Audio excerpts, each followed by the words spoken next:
Hey y'all, hey y'all, hey y'all. How y'all doing? I'm finally live on that uh, live that I scheduled literally how long ago did I schedule it? Days ago. It was days ago that I scheduled that live. I hope that I can be heard and everything is good. I'm I'm actually going to check myself. This is a hard one, bro. This is a hard one, bro. And I was thinking that this one might have to just be a two-part one. But I know in my heart that if I make it two parts, that I will never come back and do the second part. Because it literally I apologize for the people who was, looking for the live Miss T and Eustraya and Raven. Y'all, this one is a hard one, y'all. This one is really a hard one. And it's killing me because like right now I gotta get cash tomorrow. So, RJ in his room. My mama not here right now. And I feel like if any time for me to do it, it's gonna have to be right now. Like, cause I'll say that I'm going do it like and I'll plan to do it. And I'll be like, I'm gonna do it tonight. But then like by the time the night come, like something might have happened during the day to make me not want to do it, or I'll just be feeling like, like I don't want to do it. I'll do it tomorrow, and I just put it off, or I might have a disagreement with one of my family members in the house or something, or my mama, or something like that, and I won't want to do it or whatever, right? Because I want everything to be good. Like, and I always think about other people. I always think about other people when it comes to this, what I'm about to talk about. And it's like, no, like, I don't deserve that. Like, so first I wanna before I start, I wanna make sure that I can like that y'all can hear me and stuff before I start, cause it ain't no redos on this one. I'm not gonna redo nothing on this one. You feel me? Like this one hard enough as it is. And that picture that's on the front of it, that's a picture of me and RJ when RJ was like a little bit younger than Cash age. So since I've gained weight, I just rather use my older pictures that I just got in my computer as my screens like as my what is it called? Why am I forgetting? Y'all, this is a hard one for me. As my thumbnail, I've been using. I just wanted to put like I'm just gonna put up an older picture on my thumbnail, or I might just make my thumbnail like a picture of me actually in the video. It just depends, but I might change this thumbnail and use it for a different video later because of the subject matter in which I'm going to be talking about today. This is the hard one. So let me make sure that I can be heard. Sorry about this, but I just want to. This is the hard one. So let me make sure that I can be heard. Sorry about this. So let me make sure that I can be heard. Okay. All right. I just want to make sure that y'all can hear me and everything.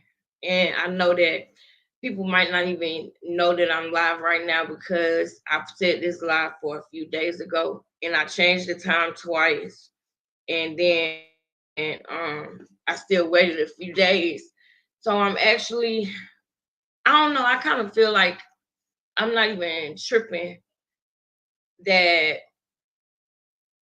that I said it and that I didn't go right in on it because it was hard. It was really hard. I have been back and forth on doing this video or not.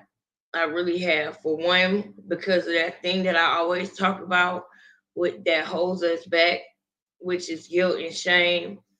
You know, there's gonna be a lot of that with what I'm doing. And today is the 20th. So there's literally 11 more days in the year and 10 more days for my birthday. So I really want to get everything that I want to get out and off of me. I really want to do it within the next 9 days. So like today, I was like, like back and forth, like I should go ahead and do it. Then I was like, no, I shouldn't because last night I was gonna do it, but then something happened that upset me, and I was crying. And I was like, I told myself I wasn't gonna do the video while I was upset or while I was crying. I don't want to do that. So what I did, I don't want to keep rambling on, right?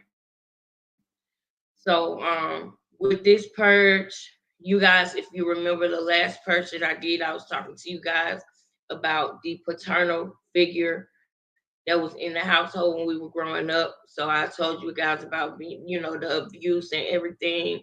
And I told you guys to put a pin in certain subjects.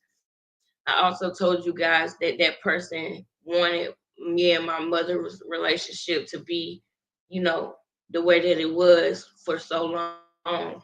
You know, they that was done by design. They did not want my mom to love me or like me or any of that, right? Hey sis, hey sis. I'm glad you're in here. That's cool. That's cool. That's fine with me, girl. You can just listen because it's hard, sis. This one is hard, like, but I'm pushing through. And literally, I literally had to write some stuff down just so that I could just get to the story part. Now, I'm gonna just read what I wrote down, y'all. And then when it gets to the part where it's gonna come to a part where I just put dot because I'm gonna start speaking from my heart. But just to get me going and just to, get me to telling this story, like I said, you know, I told y'all to put a pin in a lot of things that I said with my last purge. I told y'all that that person wanted me and my mom relationship to be nothing. They didn't want our relationship to be nothing at all. Oh yeah, sis, you might see Straya. I don't know if she here or not, but she was waiting on the video. So if she here, what's up, sis? If she not here, wait. Oh yeah. She was like, "Where you at?" Cause girl, I put this video up a couple of days ago, but it just was so hard for me to do this video. Like, you gonna understand more once I start talking and saying what it is. But this was so hard for me, especially because of the fact that I'm not living alone anymore. You know what I mean? I had to like deal. I know that it's gonna be certain things that I'm gonna have to deal with that I don't want to deal with, and that I just wish people could understand, but I can't make everybody understand. But I got to choose myself for once. I have to choose myself. I have to not worry about what other people are going to feel about my pain. Like, just imagine how that feels to have pain and to be hurting, but to not be able to deal with it because it hurts or bothers other people, or at least you think it does. That might not even be a fact, but at least you think it does. You know what I'm saying? Like, but I'm not taking this pain into 2024. It's a lot of things that I'm not taking with me there, so I'm gonna say them and lay them out so that my story is told from me. Because a lot of my story, a lot of my family members, I have family members that we only gather once a year, that I only see once a year anyway, that might think that they know me or might think that they know my story or they know facts about certain things that happen that are not true. And like I said before, with the passing of my auntie, when I saw what happened when she passed, and a person like me who knew the truth, me seeing certain things that were untrue and just me seeing the way that everything was done, I feel like I want my story to be told.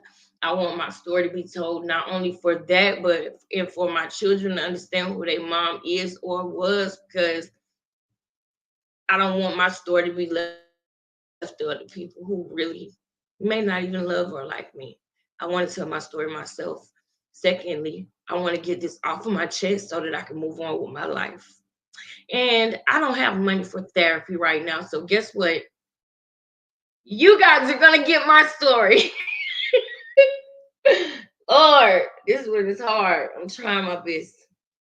All right, look, this one, I'm just gonna read what I wrote down. Read what I wrote down. If you're watching this video now or later, shout out to the replay gang. I appreciate you. And I hope that you get a better understanding of me and who I am, you know, through me telling my story. All right, so the first thing I wrote was this will be one of the harder purge sessions. That's why it's taking me so long to do it. The second thing I put was, but I just have to rip the band-aid off. The third thing I put is the abuser, cult leader, pedo, paternal side tried to make my mom hate me. Till this day, I don't know if she will ever believe or understand that that is a fact or why. And what I mean is like me saying that, you know, that person tried to make sure that my mom and I didn't have a relationship. That is I guess what you could call perspective, or when I say I don't know if she believes or understands, I'm saying that I don't know if she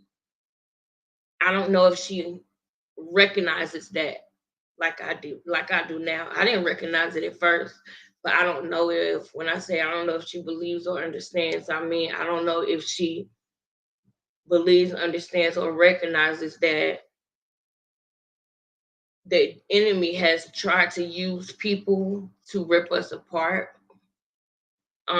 There's a lot of similarities between me and my mom. We have a lot of things, you know, in common as far as like even my mom has like issues with her heart. And when I had cash, I went into postpartum congestive heart failure. You know, she has 4 children and all of us have a different part of her, a different side of her. And I don't know if she realizes. Hey Rhonda, I'm glad you're here, sis. I'm glad you're here.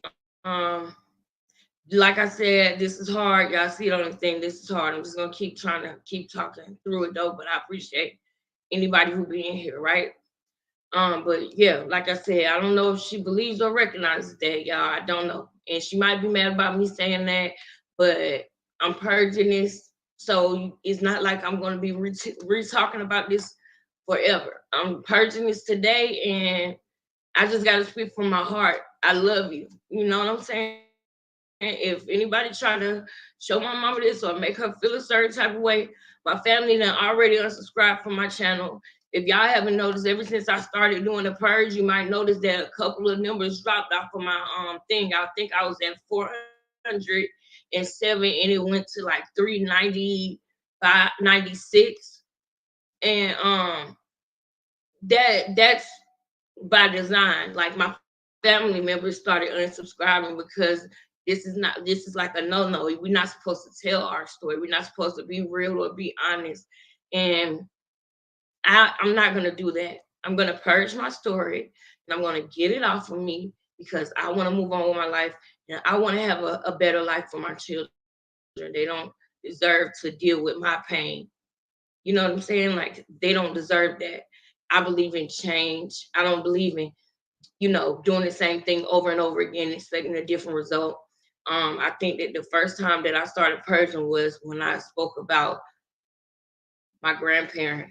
But like I said, not no one person is all bad. So there's things about her that are good. There's things about her that I would deem as bad. Same thing with my mom. And guess what? The same thing with me. There's some things that I'm going to tell y'all about me that's going to make me just as nervous. but it's the truth. There's things that I have done that I feel like have maybe hurt somebody. There's things that I've done that I regret. You know what I'm saying? Well, I wouldn't say regret, but that I can't take back. So thank y'all for being here and being with me. I'm gonna go back to what I wrote down because I'm nervous and I'm talking too much. Like I keep, you know. Anyway, where was I at? I put the abuser, cult leader, pedo, paternal side tried to make my mom hate me. And then I put to this day, I don't think she believes or understands this. This is a fact or why. I just explained that. What I put next was I love my mom so much and I want her to love me back so much. I always give up and choose her over me when it gets to this part. And what I mean by that is I'll go ahead and speak from my heart on this part. When I said that, like when it gets to this part, I always like choose her over me, is because I know that this certain pain that I'm about to talk about, it hurts my mom deeply, you know, and I feel like people deal with her in different ways, right? And in the beginning of me being M-worded by the paternal side of my family, paternal, the male side, when I first like said anything about that, when I first, told my grandmother, I didn't tell my mom first. I told my grandmother first. And well, no, I take that back. I actually told my older sister first. That's who I told. I told my older sister. We were actually still in the house. I told my older sister, and if y'all remember, I told y'all that my mom was always at work. My mom worked a lot. And I don't think she realized this, but I feel like just like I was on the STEP team and trying to do things at school to not have to deal with that person and not have to deal with the things that they were doing to us. I don't think she realizes that that's another reason why she also worked a lot too. Because when she was at her job, she was beloved at her job because she's a great person. Nobody at her job had any idea how dark her household was. And I don't think that she realizes it, but she used it as an escape as well. And while that was happening, there was something else happening. There was something else getting ready to start happening that I had no clue was getting ready to start happening. And it changed my life. It changed my life. Sorry if that bothers anybody or hurts anybody. My intentions is not to hurt any of my family members that didn't have anything to do with that, but it did. It changed my life. Okay. And it started after I had got hit with an extension cord, right? And me and my brother was going to a private school at the time. We had like got like I don't even remember how they got us into this private school, but we had started going to this private school and we was in middle school, which means it was the beginning of my seventh grade year, the beginning of his sixth grade year. And I remember I got hit with the extension cord and it put a very long welt on my arm. And so when I was there at the school, they asked me what happened to my arm, and I told them. Like, if you remember in the last video, I told y'all about how when my brother had got hit in the face and he had literally a grown man's handprint in his face, and he was told to say that I did it, and I had to say that I did it. Well, after that, like I was so upset that I had to do that and I had to say that I said I'm not saying that no more. Like I'm not gonna do that no more. Like the next time I had got older. So when you get older and you start to see that life is not like that, like everybody parents don't do that to them. Everybody parents don't like hit them like and over. Like, everybody don't have to deal with that. When I tell y'all, like, I'm talking about, like, we used to have to stand up in their bathroom all day, and if I and he would bust in the bathroom, if you fell asleep or if you was asleep, you'll get beat up. You had to stand there some more. I remember he blindfolded us, and man, it was sick. And like I said, I ain't trying to tell no story of my siblings that they don't want to be told. I'm just gonna tell my part because I'm interested in keeping it real and moving on. But I'm saying this to y'all because once I did that, right, which is when they asked me what happened to my arm, I told them that I got hit with an extension cord at 3 o'clock in the morning because I didn't dump the ice trays again before I went to sleep or some shit. It was some weird shit. We went in the refrigerator to go get some ice, and I guess it wasn't enough ice cubes left in the ice tray. So a motherfucker snatched the cover off of me and hit me with an extension cord like I was a fucking slave. Like that's how I felt. We used to watch Mandingo all the time. And my siblings know that it's true. We watch Mandingo all the time. And just in case you didn't know siblings, we connected with that movie for a reason. We did. So anyway, I realized that I had to free us. Like I know sis, I realized that when my brother got hit like that, or when he got hit in the back of the head and he had to get staples, we had to lie to the people. We couldn't tell the people the truth. So something must be wrong with that. What would happen if I told the truth? What would happen if I actually told the truth? So when that lady asked me what happened to my arm, and I told her the truth, here's the problem that I got with the system. When I told the lady the truth, right, they called CPS. CPS came to the house. Before CPS came to the house, my parents came and got us first before CPS came to the house.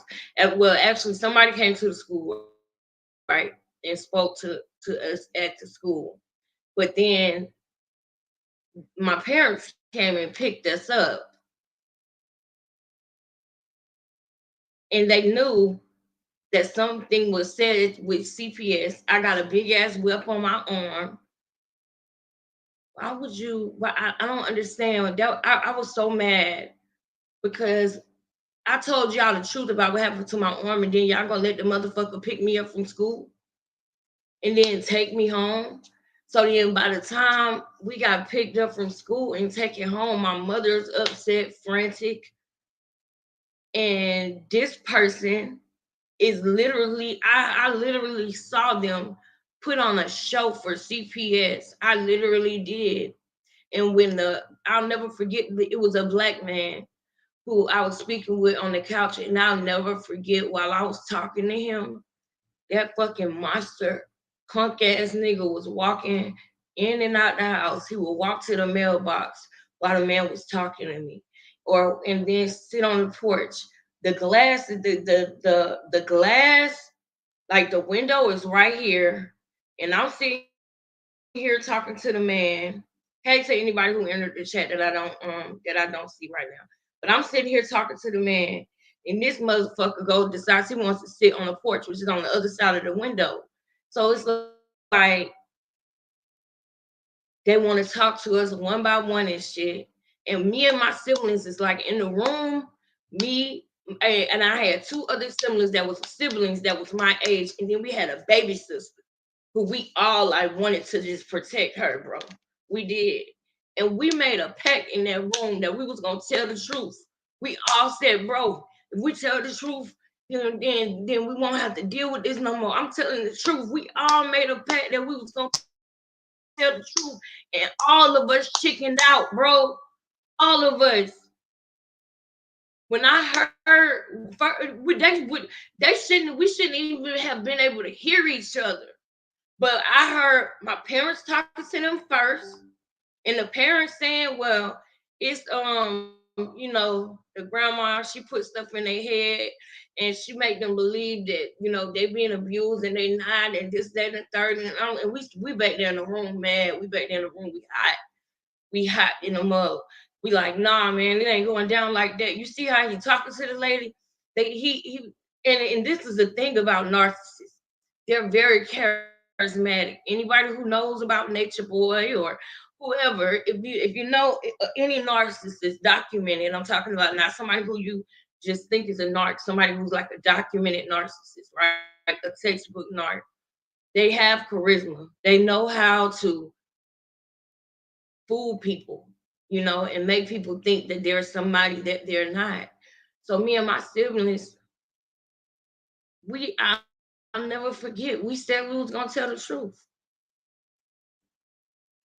and they came and got us one by one, and I was the last one. And I'm like, well, I ain't gonna get the ass whooping. You know what I'm saying? Like somebody gonna get their ass whooped after this. I don't want the ass whooping. And then while I'm sitting up here trying to talk to the person with my eyes trying to talk to them, this motherfucker comes outside and sits on the porch right next to the window where I'm talking. So I'm acting like everything cool too. And they did, and they took pictures of my arm and everything. And I just don't understand. Like, that was messed up because, for one, they did two things. They gave that person more confidence that somebody made a report and they were able to trick CPS. I know, sis. I know. That's why I got to get it off of mine. That's why I got to get it off of mine because I'm never, the only people who know about these stories that I'm telling y'all are people who I have dated. Or either people who's like my best friend or my closest friends. But some of my closest friends don't even know some of the stuff that I'm going to tell y'all. You know what I'm saying? And I choose me. I'm very afraid about what is going to happen after this video is done and after I close this laptop. And I'm 31, about to be 32 years old. And when I say afraid, I'm not afraid that nobody gonna whoop my ass. I'm not afraid of nothing physical or nothing like that. But any person in this world would want the love of their family. But I'm gonna tell y'all how my hunger for love from my family was like used as a weapon against me. So let me continue. So that thing that happened with CPS made him more confident. I will never forget how he smiled and he would say, I ain't afraid of nobody. I ain't afraid of your grandma. I ain't afraid of nobody. He started doing that M-word shit after that. That's when he started that. That's when he started doing that. That's when he started doing that. And I don't want this video to be taken down, right? So I don't know if I can really go in depth with the details. I know that there's certain things that I can talk around. I don't think this video, I'm going to be smart about what I say, but y'all know the difference between the M word and the R word. Okay, so in this instance, with me being in middle school, we're talking about the M word. We're talking about this person first started by abusing us physically. This person made us fight as siblings. This person made us massage his feet as children. We had to massage his ugly, dirty ass feet. Hey, Miss T, how you doing, girl? We had to massage his dirty ass feet. He was in the streets. Y'all know what he was. Look at the last video. So we had to do all of those things. And then the first time CPS gets involved, mind you, I done ran away from home too. in between this time. I done ran away from home. Me and my little brother used to fight all the time. And I used to always let him win and let him beat me up because I didn't want to get in trouble by my mama. Because my mama was very protective over him, which I understand why she was protective over him because the parental side, that man, like, hated my brother. You know what I'm saying? Hated my brother. And then showed favoritism to me. But that was by design. He did that on purpose. He wanted me and my brother to be against each other. And he wanted it to be a situation where my mother protected my brother and he protected me. But it was something else. It wasn't that. That was what it was made to look like so that my mother could hate me. And I don't even think she realizes that. I don't even think she understands that he's wanted her to hate me since I was a kid. When I didn't even know my ABCs. I remember the look on my mother's face at certain times when she looked at me. When I didn't even know my ABCs, I remember my mama look on her face because I still see it every now and then today. So I wish that if nothing else, I wish that she would realize that that person wanted her to hate me so that they could protect him when I spoke the truth. Because that's how things ended up happening. With that M word, I got tired of it. It was weird. It was uncomfortable. It was so disgusting. There was, I'll never forget one time my mom went to work and we was all asleep. I heard when they went out the door and it had already started a little bit, but it didn't. It started with little things. Anybody who's ever been through that experience understands that it started with little things, very little things, right? And then it would build up. And when I felt like it was getting really, really like, oh my God, like this person is really, really doing this. Because at first you feel like you're tripping. So the first time when he said I had a boyfriend, well, he wasn't a boyfriend, but he was a boy in my class that I liked. I'm not gonna put him in it, but he know who he is. He was a good kid, good student. He would call the house for me, and I would be able to talk to him on the phone. And then we had cell phones, but my parents knew, everything. So I would be able to talk to him on the phone from time to time because I was in 7th grade. But this nasty son SOB said that he asked me if I had kissed Ivan before, and I told him no, that I was scared to do that. And he said that he was going to teach me how.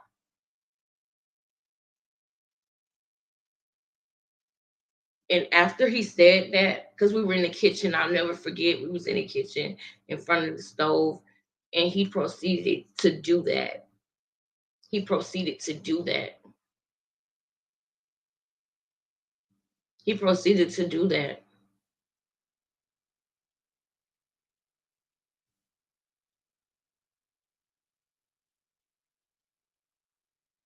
I was 12 or 13 years old. How old are you in the 7th grade? My son in the 8th grade, he's 14. So I was 13 or about to be 13 at the time. That was the first time.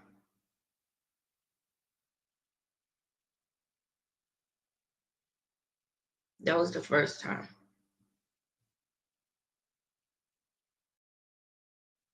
Then it became those times that I told y'all they would make. Oh, those times I told y'all that they would make us. Well, he would make us get up and do stuff like at 4 o'clock in the morning. We would have to get up and go cut the grass, or it would just be. It wouldn't be anything planned. It would literally be splashing us with water, waking us up, making us do things like clean the garage or something like that. Like it wouldn't be like a chore list or chores. It would literally be just like abuse, like we felt like slaves. But then it became, you know how the slaves, how they had their house ends and they field ends.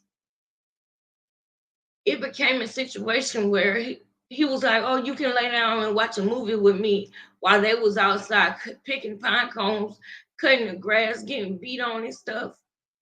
And I didn't want to get beat on, so at first I was like, "Okay, that's fine. I'll lay down and watch a movie." But then I didn't, y'all. I need y'all to feel me on this because this is how I know for a fact that I was groomed. Because at a certain age, your hormones change. You know what I'm saying? At a certain age, after you got your cycle and everything, your hormones change and certain things start to feel different to you. And I'll never forget him playing with my underwear. And I would be moving his hand and he was playing with my underwear. Like when I was asleep, and I would wake up and move his hand. Like, stop.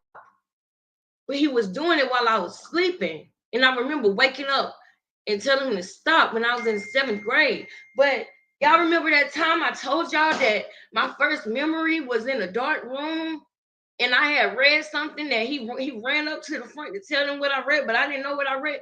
Y'all remember my first memory that I told y'all in the last video? How the fuck do I know what was going on for real in that room as a baby? I didn't realize what it was until I was a certain age, but I feel like it was happening before that. I really do. Because at 3 years old and 4 years old, you don't know what that is. You don't know what's wrong and what's right. But when you get to certain ages, 10, 11, 12, you start to real now certain things feel away. So I can't believe I'm talking about this like on live. But I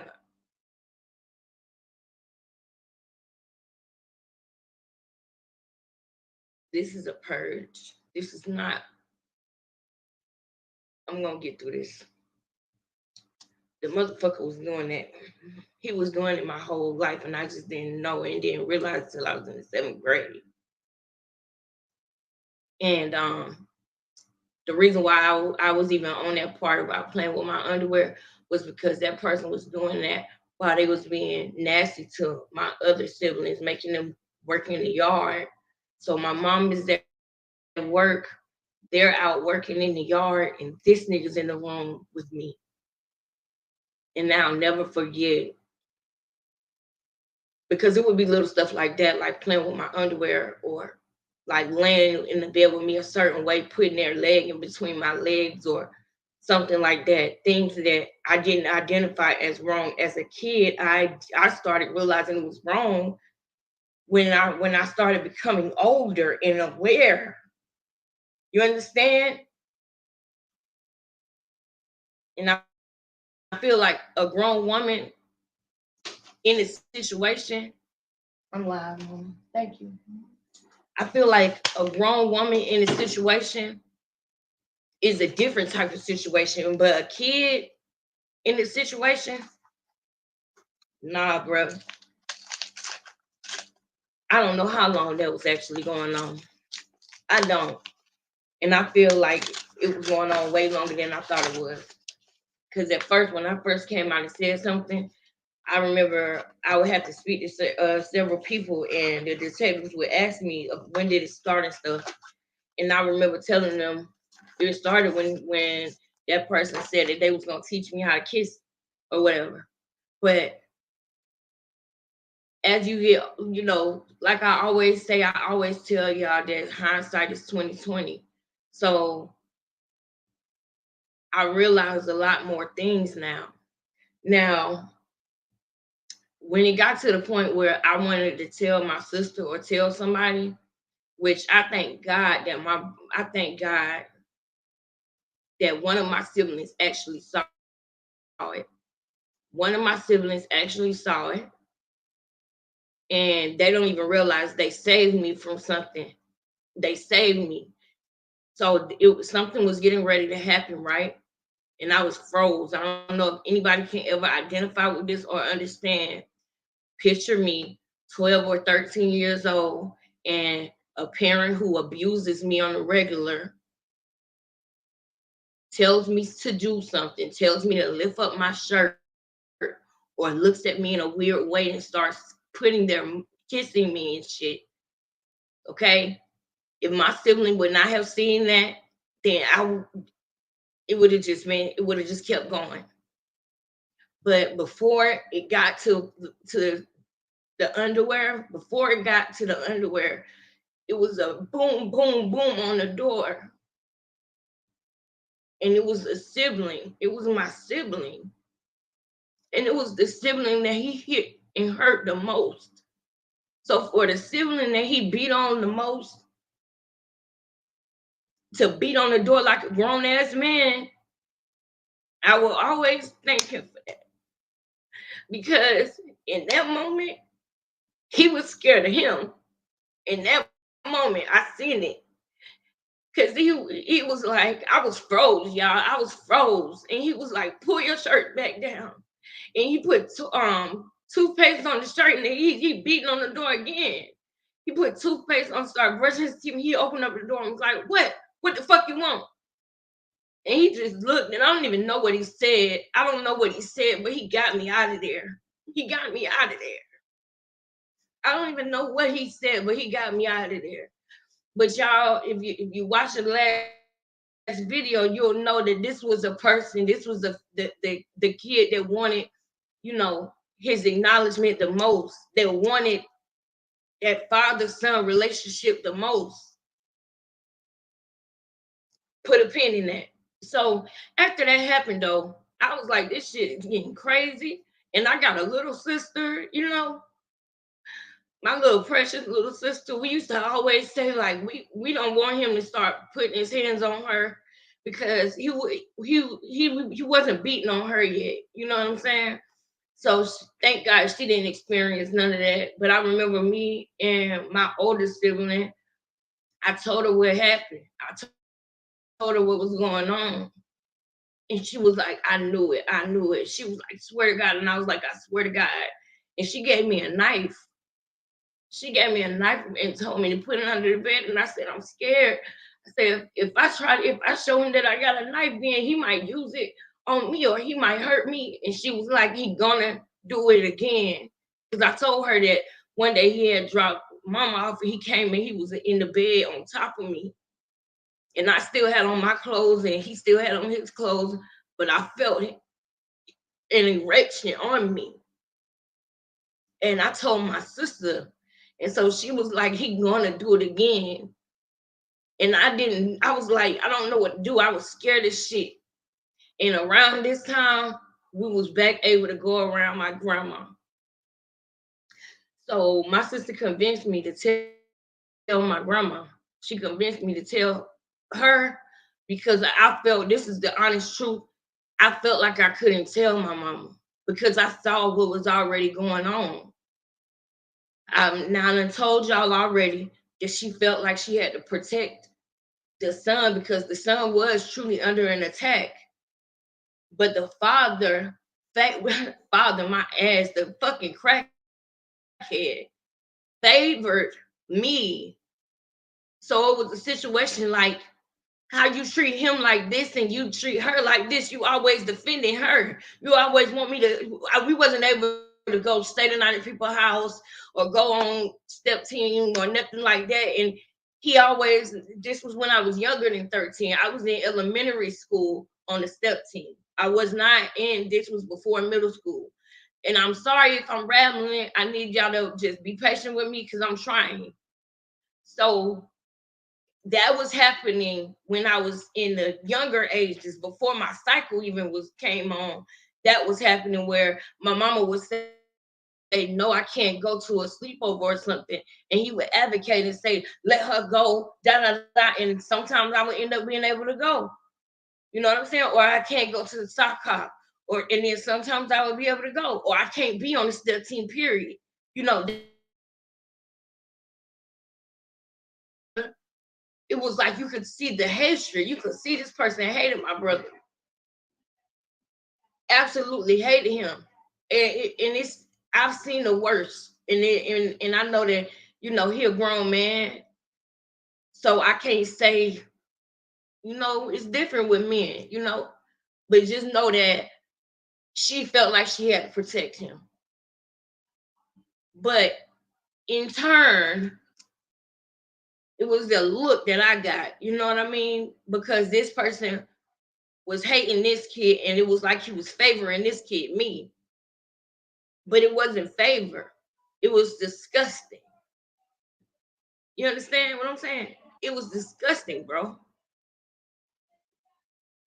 So I didn't feel like at the time I could go to her because of everything that had happened before. Now, if y'all was listening to the story, I told y'all in the beginning of this story that I had that DC defects had been involved before, and things didn't go the way that I feel like they should have went with it when a child explains that they got hit with an extension cord in the middle of the night. Like I said, narcissists know how to put on a show and make people think that they are somebody who they are not. So when it came down to my older sister telling me, we can't tell her, she's not gonna do nothing about it. Then you're gonna get in trouble. And not she didn't even my older sister didn't even have to tell me all of that. I felt like that too. Like I ain't gonna do nothing but get in trouble, and you're not gonna believe me. So why would I tell her? That was what I was thinking in my mind as well, with the events and everything that I seen going on in the house. Mind you, people still don't accept this, y'all. People still don't accept the fact that this was some cult-like shit. This was some cult-like shit, bro. Because this person had this thing this way, this thing this way, this thing this way. So it was some cult-like shit. And anybody who's seen Carbonation, Nature Boy could make Nature Boy. The reason why he was able to stay in power for so long is because he had them hating each other. See, he had them hating each other. So that's how he was always able to be in power. Remember those real nigga moments that Nature Boy used to have? Look up, and if you don't know who Nature Boy is, look up Nature Boy real nigga moments. And you'll see a whole bunch of stuff. Those real nigga moments he used to have, they was always in battle with each other. That's how he was able to control them. And to this day, Nature Boy in jail, and until this very day, the things that he have done to them people, even though he locked up in jail, the things he have done to them people, we are seeing still play out. Natiri and Velvet, Janae, who was Natiri, and Velvet, who was Nana, who was beefing over Nature Boy in the court. This man is locked up, and they were still going at it. The impression that he put on them was still manifesting, although he was not in the picture anymore. That's why I connect. That's why I speak of that. And I need y'all to check my temperature right quick and just pay attention. Because if I say I'm gonna do a part 2, I ain't gonna even never do it. I know it. So I'm gonna ride this out and get through this. I'm gonna ride it out and get through this, and I'm gonna be strong right now. I don't care. I don't care. I'm choosing me. I'm choosing me.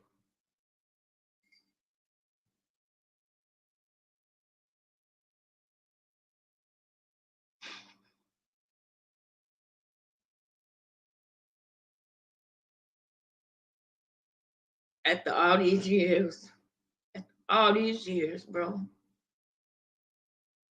it still feels the same. It still feels like this. That's crazy. So,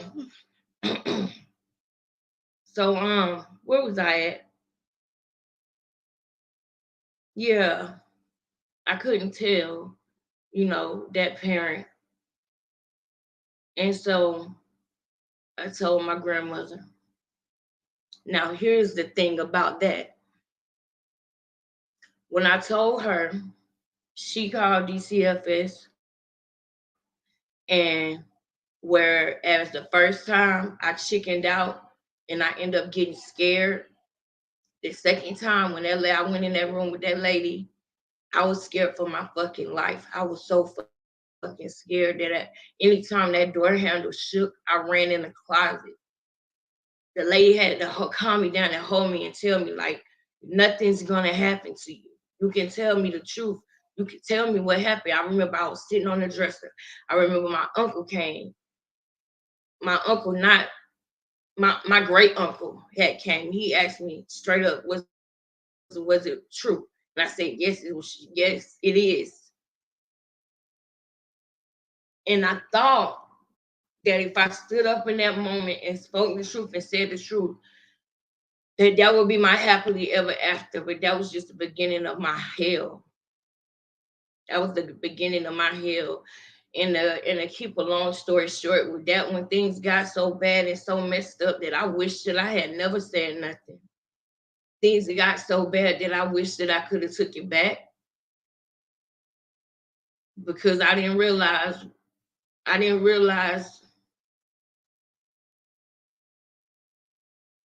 would never, you know what I'm saying? Like my kids ever come to me with something like that, bro. I'll never choose. I'm gonna choose my kids every time. I'm gonna choose my kids every time. Cause that don't do nothing but further hurt the child, bro. That further hurts the child when mm, you know what I'm saying? But I feel like I tried to understand it as I got older. I tried to understand it, and I got to I I gotta keep it real about this part too. I was forced to be I was in isolation. It had become a situation where I was in isolation. It had become a situation where your mom's hurt frantic, right? And that's why I said it got to a point where I wish I had never said anything, because I hated to see my mom hurt frantic like that, feeling like I ruined the family, feeling like I ruined this family, like we was just such a great family. Like, and naturally, everybody, was on my mom's side, which this shit happened to me, and I was hurting for her. I wanted to be on my mom's side. That's why I said, okay, I will. But that's why I said that usually when it gets to this part, that's why I said that. I love my mom so no. I said to this day, okay, yeah. I love my mom so much and want her to love me back so much that I always give up and choose her over me when it gets to this part. And what I mean when I say when it gets to this part is me standing in my truth. That's what I mean when I say when it gets to this part. Because when it gets to the part of me standing in my truth, and like she come in, or if I know she around, or something like that. Because when I started this video, she wasn't here, but now she home. And it breaks my heart to have to even say that around or to her, so I bury it a lot. You know what I'm saying? Because I know about by now I know how things are gonna go. Let me break it down. So after that happened, the first private conversation with my mom was heated. The first private conversation with my mom was, why how could you lie on him? Why would you, want him to be in prison for 20 years? Why would you this, that? She even took me to the police station because she was telling them that I was lying, that I was just fasting, that I just wanted to be with Ivan. Like I just wanted to go to a certain school to be with my boyfriend. Dang, I wish I would have said his name. But because I just wanted to be with him. And the irony of that is, if y'all were listening to this video in the beginning of this video, the weirdness started when I had a boy that was calling the house, and he told me he wanted to teach me how to kiss that boy. And that's the first most disgusting fucking thing that I experienced in my life. But yet it was being told to the police that I was just saying it because I was being fast. And it was like, bro. So a lot of the things that I even just said in this live, I never said to my mom. I never even told her, because I saw it when even me saying that it was true was like hurting her, right? And as a kid, I didn't understand being a woman. I didn't understand any of that. And I still don't understand certain things. Now that I'm even a woman, there's still certain things that I can't say that I understand. But it broke me down to see my mom hurt so much. I literally wanted to take it back. I literally wanted to take it back because I loved her. Like, my mom is everything to me. Like, everything to me. I love my mama so much. And I hate to feel like I'll lose her in standing in my truth.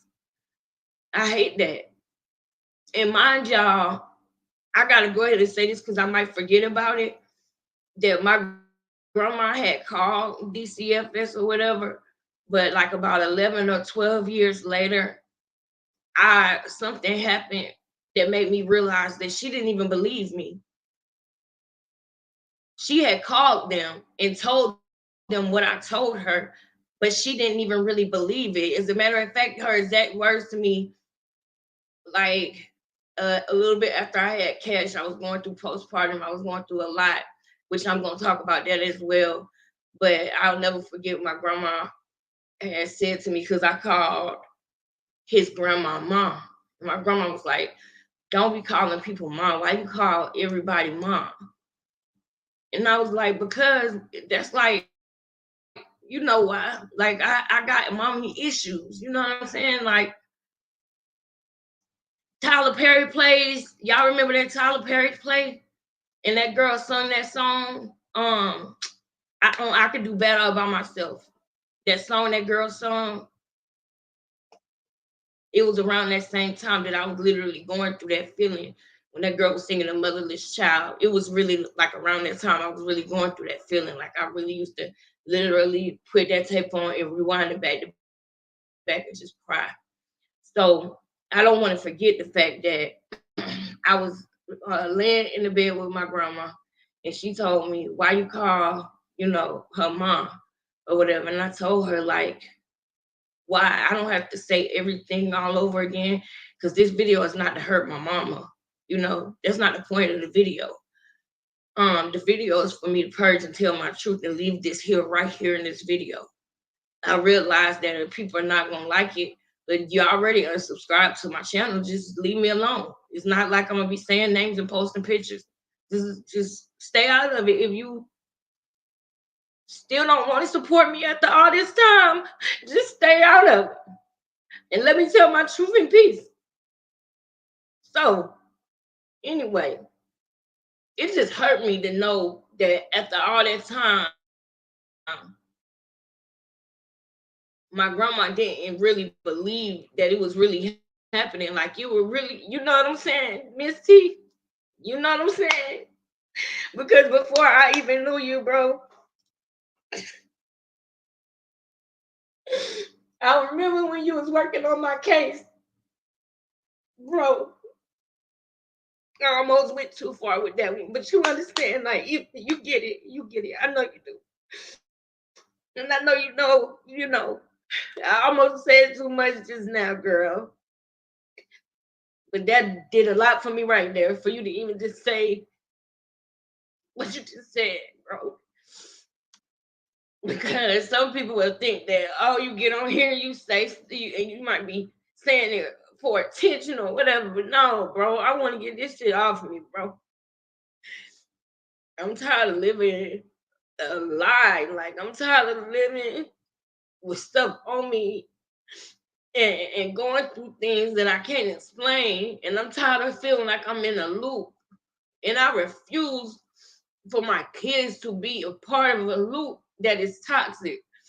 So, like I was saying, I feel like, you know, when my grandma said, "Oh, I don't really think that you was inward. I think you really just didn't understand what was going on. If you ain't think that, then why did you do that?" And then that's where the hatred that she had for her came into play. But I didn't realize that time that it was patterns and pathologies. But she just wanted to separate that. She just wanted to get him away from her. She just wanted to hurt her daughter. She didn't care about really helping her grandchild. She used it as a tool to hurt her daughter.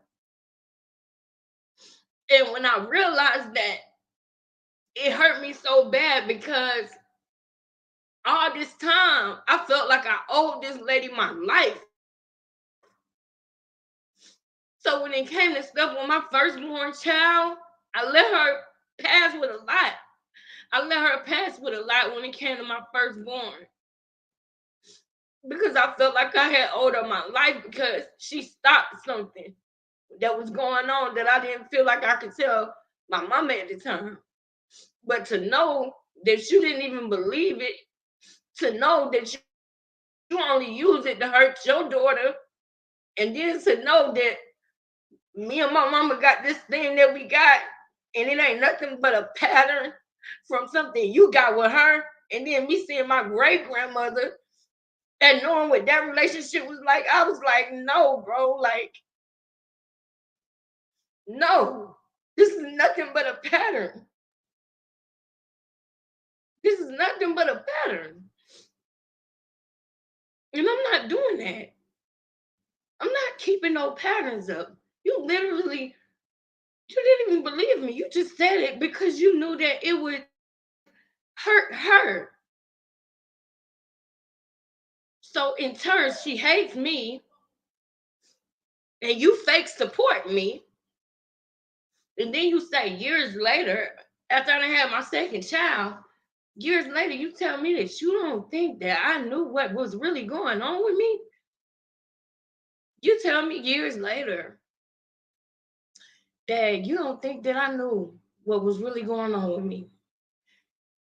Mind y'all, I gotta back up and tell y'all that I was isolated a lot. So when it first happened, and DCFS, they tell you, okay, if you're gonna keep your child in the household, he can't be around her.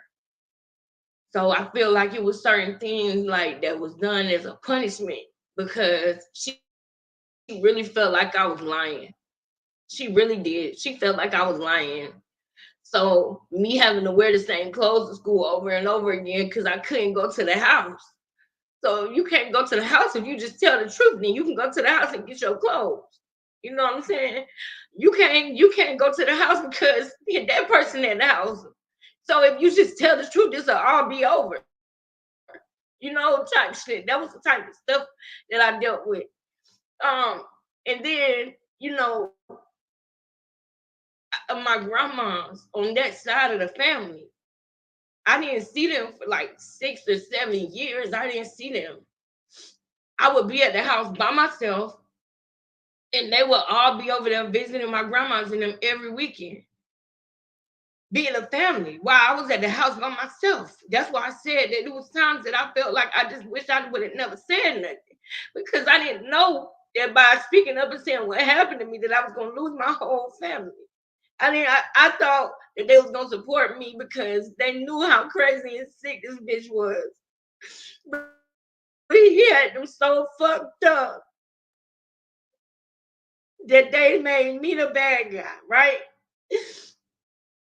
So now I gotta get to the part where I tell y'all how this happened the second time.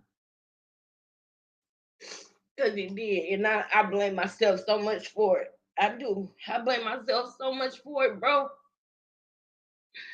But I need y'all to understand that I had to rationalize this shit in my head all my life. I had to rationalize it in my mind, and I just really wanted it to be the drugs that made him do that, even though he was sober when he did it. The fact that he was on drugs, I really wanted it to be that. That's what made him do it. And I also got to put a point in there that he put that on me as a child. I'll never forget one time when he was beating us. He told me that I was going to end up on the same drug he was on. I don't want to leave nothing out. I know I'm bouncing around, but I'm gonna get back on track. But I want to talk about that for a quick second. How he put that on me, because that's gonna come in later. Because y'all know my story. But when I was a kid, he put that on me. He said that I was gonna be a C head and I was gonna be on DRUG, and then I was gonna have kids, and that we was gonna be so poor that my kids wasn't gonna know what a car was. And then my kids was not gonna know what a car was. That person put that on me before I was out of elementary school. And as a parent, you got the power to speak so much over your children and your grandchildren, because you poured them through and brought them in this world.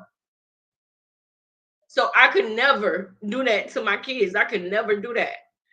Not intentionally anyway. I would never do that. I would never tell my kids that they're gonna end up something. I would never put those words on them, because I know how powerful that is. But anyway, what was I? Okay, I was talking about how that person said that when I was a kid, when they used to abuse us, said that's what was gonna happen to me. I was talking about, oh yeah, the isolation. The isolation was a big thing. The isolation really made me want to just like not. I just want to just be like, just like, okay, whatever. If that's what it takes for y'all to be around me and love me, okay, whatever. It was like I was just left in a corner, literally. In a corner, literally. It was like I was just in a corner by myself. And it really, my little sister don't notice or realize this, but it really messed up a lot of our trust with each other, because with her being the youngest and not experiencing no abuse at all whatsoever, and not understanding nothing, just knowing everybody hated Lexus, it was easy for her to choose. My older sister, when it came down to it, she still to this day act like she don't know what the hell. So when my mom was like telling everybody I was lying and stuff, she was like, "Oh yeah, she lying." My older sister, the one who fucking told me to tell my grandma anyway. She didn't even and I get it. I get that she was a kid. So then I took that. I said, she was a kid and she was scared. You know, she was a kid and she was scared. And then my brother loved my mama so much and wanted to have a relationship with his dad. It was so bad, y'all. It was just so horrible, you know. And they life kept going. And I was by myself a lot. I was by myself a lot. And then I remember my mama had met a pastor or whatever and started going to a church. And when I started going to the church, I think that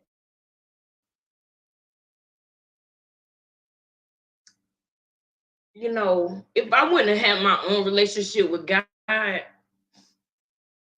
realizing how that my grandma never believed me and everything, and just everything that I have been through in my life, if I didn't have my own relationship with God, I wouldn't have no relationship. But I've literally felt God move in my own life. I literally have. When I got baptized, my parents didn't say, "Oh, we signing her up. It's time for her to get baptized." When I got baptized, I was crying like I am right now in the second grade. And when the pastor said, she called everybody who wanted to get baptized, when he had that calling, my grandma wasn't nowhere near us. I went down there crying by myself to get baptized. I have always had a relationship with God, and I'm so glad that I did, because me realizing who people really was in my family, like I felt like I owed my grandma my life, and she didn't even believe me in the first place. So it would be times where, I would want to stand up for myself when it came to my son. But because I wish that my mama would have let me go live with my grandma, she ended up letting me live with my grandma anyway. Like, because we had got to started, like, she started putting her hands on me. I'll never put my hands on my mama, but I'll never forget one time we had gotten into it in the hallway and the police came. She called the police on me, and we laugh about this now. But she called the police on me, and I had those scratches on my neck. The police was like, "Was she the one who got scratches on her neck?" And that was the day that I went to go stay with my grandma, and I was in high school by then. So for those, years that everything was going on, I had to deal with the isolation. I had to deal with the windows. I had to deal with the rage. I was in so much rage. I was in so much rage, And then when I got into church and I started praying, my mama said that was weird. She was like, "Oh, she acting weird. She acting like she in a cult." And it was like, "It's the church that you brought me to." Yeah, and I wish that I knew, it's a process that I had to grow through, right? And I wish that I knew what I know now. But here go the kicker, y'all. Now I got to tell y'all about part two, and I'm gonna let y'all go. But if I don't finish this whole video tonight, it ain't gonna happen, because the devil ain't gonna like this. But I ain't scared of the devil. I rebuke him. So I dealt with the isolation and everything, and then I noticed when I was it was certain guys that I was in a relationship with, like, that would physically abuse me and stuff. Like, I don't know if anybody know from the beginning. I have, and I'll go in more in the detail in the story time about this another time.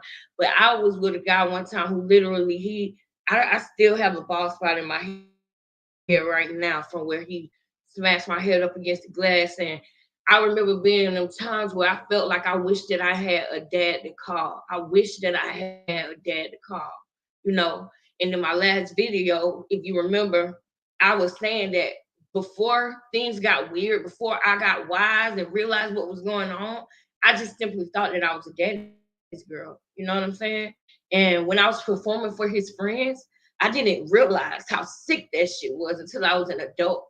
Every time one of his friends came to the house, he would call me up there and have me perform for them. And I remember them saying, "Oh boy, you're gonna need a shotgun for her, boy. You're gonna need a shotgun for her, boy." And then, it would be innocent had he not M-worded me. But the M-word part just makes it all fucked up. But I gave all of that excuses before this other time that I'm about to tell y'all. So I'm going through that, right? I'm going through the daddy issues thing. And 2015 or 16, my great grandmother on the parental side passes away. She died. And I remember coming to her house one time in the middle of the night when I was like 16 or 17, and I had not seen her in years. I just showed up at the door in the middle of the night. And we had a conversation, and she said, "You can tell me I'm not gonna be mad at you. I'm not gonna be upset with you. Is it true?" And I told her, "Yeah, it was true." And I'm so glad I had that moment with her. But she told me, she was like, "His head messed up, baby. His head messed up. He wouldn't have meant to hurt you or whatever." And I held on to that because I wanted to believe that, y'all. I really need y'all to feel me on that. That I really wanted to believe that it was the drugs and that it was not him. I wanted to believe that. So there's certain things that are happening in my life when I start doing this my sales thing, and that's when my grandma told me, I got RJ, I had got a promotion at my job. I started doing the sales thing. Then I went through the domestic violence thing. These are other story times that I'll tell y'all about. But what I'm saying is, in the middle of these things, I started longing for my dad. And I really wanted to believe that, he wasn't a bad person, that he just made a mistake. And so I remember him calling me like every now and then, but he never had like apologized or nothing. It was always awkward. And I just wanted everything to be okay. Like I wanted my mama to not hate me. So it was certain like times where they would bring him up where I wouldn't get mad no more. I'm 18 now, I'm grown. So can't nobody hurt me, right? Meanwhile, I feel like there was a certain spirit on me though, because certain things were still happening to me like after that I should have reported, that I didn't report. You know what I'm saying? Like that's why when that lady who we all know about say that they had essays happen to them 9 or 10 times or whatever like that, like I know that it sounds far-fetched, but I was violated like 2 or 3 times after that incident that happened when I was a kid. And my family can attest to it. My sister can attest to it, that I was violated. You know what I'm saying? And there's women I know. The best way I can explain it is it's like drinking, and somebody put a Xanax in one of my drinks one time. A guy that I kept telling no to because I had a boyfriend. He put a Xanax in my drink. I told my sister and my friend, I was like, I do not want to be with him. I don't want to go with him nowhere. And I end up being taken advantage of. So I felt like, damn, I don't even have no dad to go to. Like, I don't have nobody to go to. So when my grandma passed away, I had went through a lot of stuff this year. And trust me, I'm gonna tell y'all all of it, but I'm trying to keep it within it, keep this story on one subject. I want to tell y'all how I got back around him, because I did. I started being back around this nigga.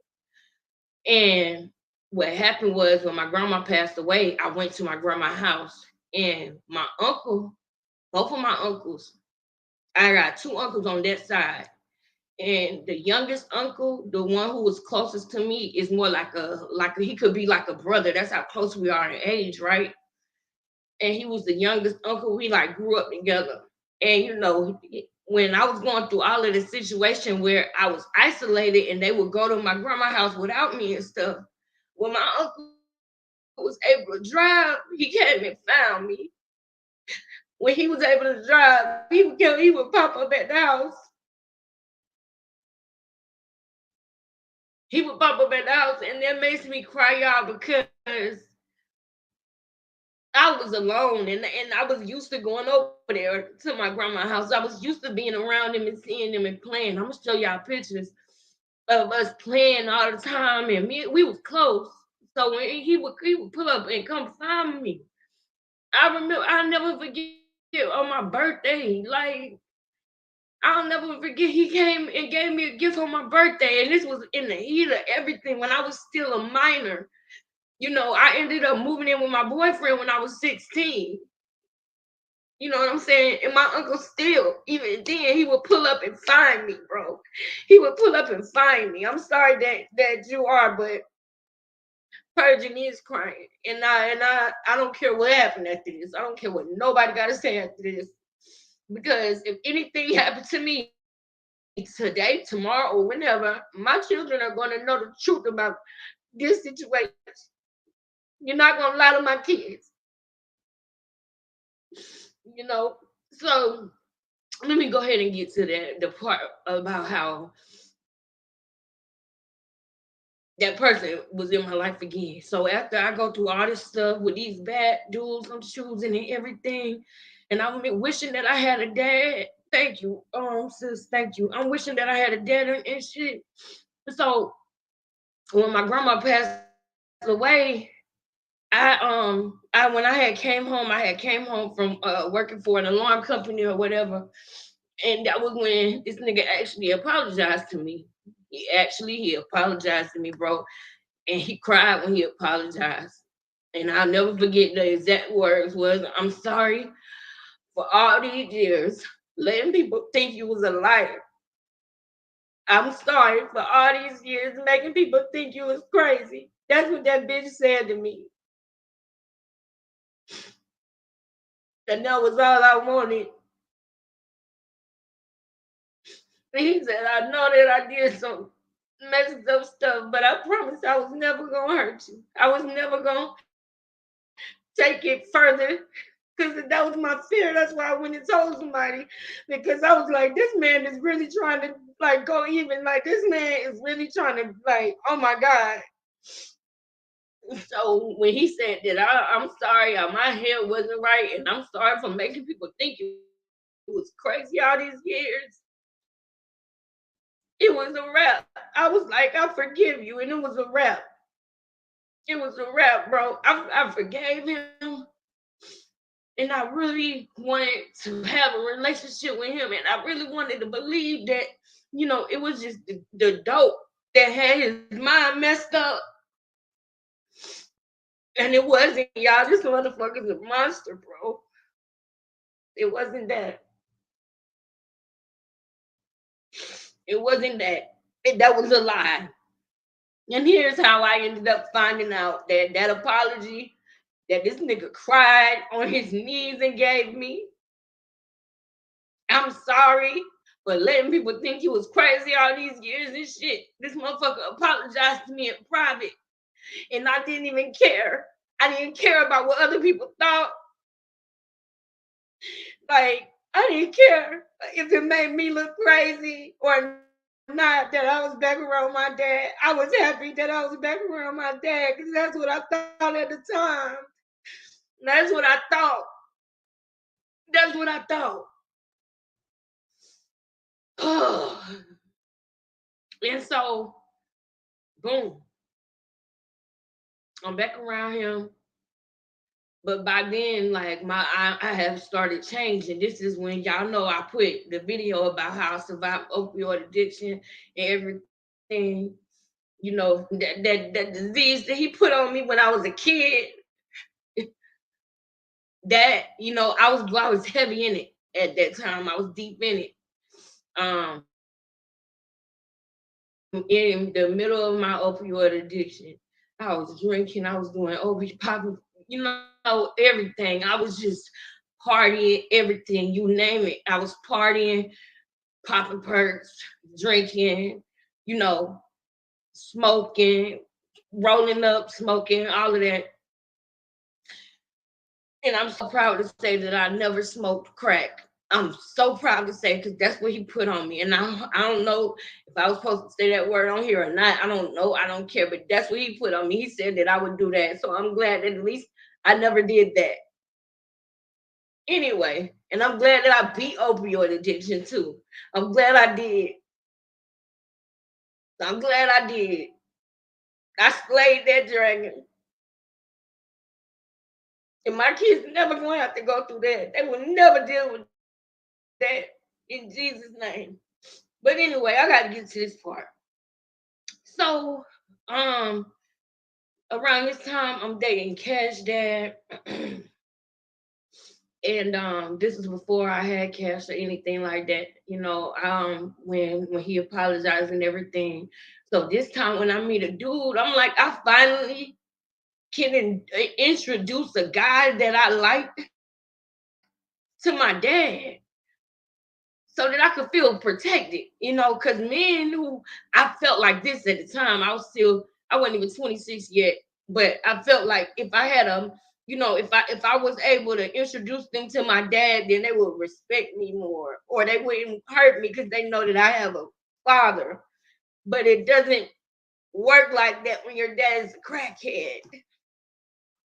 There's no respect there. And don't date a dope dealer, because if you do, if you mess around and date somebody that actually has the product that your parent is on, you're screwed. You know what I'm saying? But thankfully, Cash Daddy is not that. But between dating, before I started dating Cash Dad, after I have forgave that punk ass nigga, after I forgave him and I would introduce him to somebody that I was dating, I would feel like, I would have protection or whatever. But if you owe this nigga money and shit, like, you understand what I'm saying? Like, it was just like, there's still no protection. There's still no none of that. But okay, so boom. Now I told y'all about how things happen with my family, the isolation. So the bond is the most easy thing for my family to do is turn on me. The most easy thing for them to do is turn on me. I'm just saying straight out because it still is like that. I hope that it changes in the future. I'm open to it. I love all of them to pieces, but I can't continue to like that. That's what would shut me up. The fear of them not talking to me no more. The fear of them, having meetings about me behind my back. And that was even admitted to. That is not speculation. You know who you are. You told me. When I was on my way home on the flight, before I was picked up from the airport, they was like, "Oh, we gotta be a united front. Alexis here. We can't let Alexis see us fighting like I'm some fucking outsider, like I'm some fucking body else, like I'm somebody, like I'm some stranger." They fucking have meetings on me, bro. So when I came, I was in Philadelphia, right? And pandemic hit, right? And me and Cash Daddy having problems. He might not be a good boyfriend, but he a good dad, and that's all I care about, right? So we in the heat of our problems. We in the heat of us breaking up, and I'm like, I was in love with him and everything. So I was like, I just gotta stop having sex with him, so that'll be a step in the right direction of me. You know, I wanted it so bad. I wanted that relationship so bad, but a man was being a man. But one thing he always made sure he did was he took care of me and Cash regardless. So when I came back home, my family first of all begged me to come home. They begged me to come home. It was during the pandemic, 2020. I was in Philadelphia, and I seen some crazy shit in Philadelphia during the pandemic. Because y'all know it was a lot of looting going on, it was a lot of riots going on, and then we had COVID going on. And so they begged me to come home, just for me to come home and for them to be like, "Oh, where she's staying at." Like, y'all begged me to come home to make me have to ask, "Can I live with you?" Y'all said over the phone, "You come home, you good. You know you good. When you come home, you can come home and be with us. Come stay with us." And when I came home, do y'all know how that felt for me to have to for them to be like, "Well, where are you gonna stay?" What? The mind games, like, these are people. Yes, yes, generational curses. Yes, yes, yes. Lineages, yes. So that's why I'm doing this thing right here. It's hard, but I gotta call it out. Like, I feel like they like to sweep it under the rug and stuff, and that don't make them bad people. That just make them people in the pattern. And I wish that they would realize that I don't hate them, and I don't feel like they bad people, but I just want to wake them up. You know what I'm saying? I just want them to wake up. So I come home, and these motherfuckers, it got to the point where the only person that I had to stay with was my parental side of the family, the junkie, the M worder. That was the only person who I had to stay with, other than going to a shelter. This house was here. This house with all these rooms was here, but it was different because she was married, and she still is married. But it wasn't an option. My grandma's house RJ was there, and I feel like now that I know that they just wanted me and RJ to not be, they didn't want me and RJ to have what the relationship that we got by design because God chose me. I wish I was more confident about that back then, but I've been growing. Unfortunately, I had to grow up with my son, with my oldest son. But anyway, the only person that I had to stay with was the person who was the reason for all the strife in the family in the first place. That's the only place that I had to go. And when that person, you know, Cash Daddy protected me a lot when we was together. But we was going through the beginning of the breakup. So, the beginning breakup with the BM and the BD, especially when they're young, sometimes it's tumultuous. You know what I'm saying? And especially if you really trying to let go of soul ties and stuff like that, it was tumultuous. It was not easy.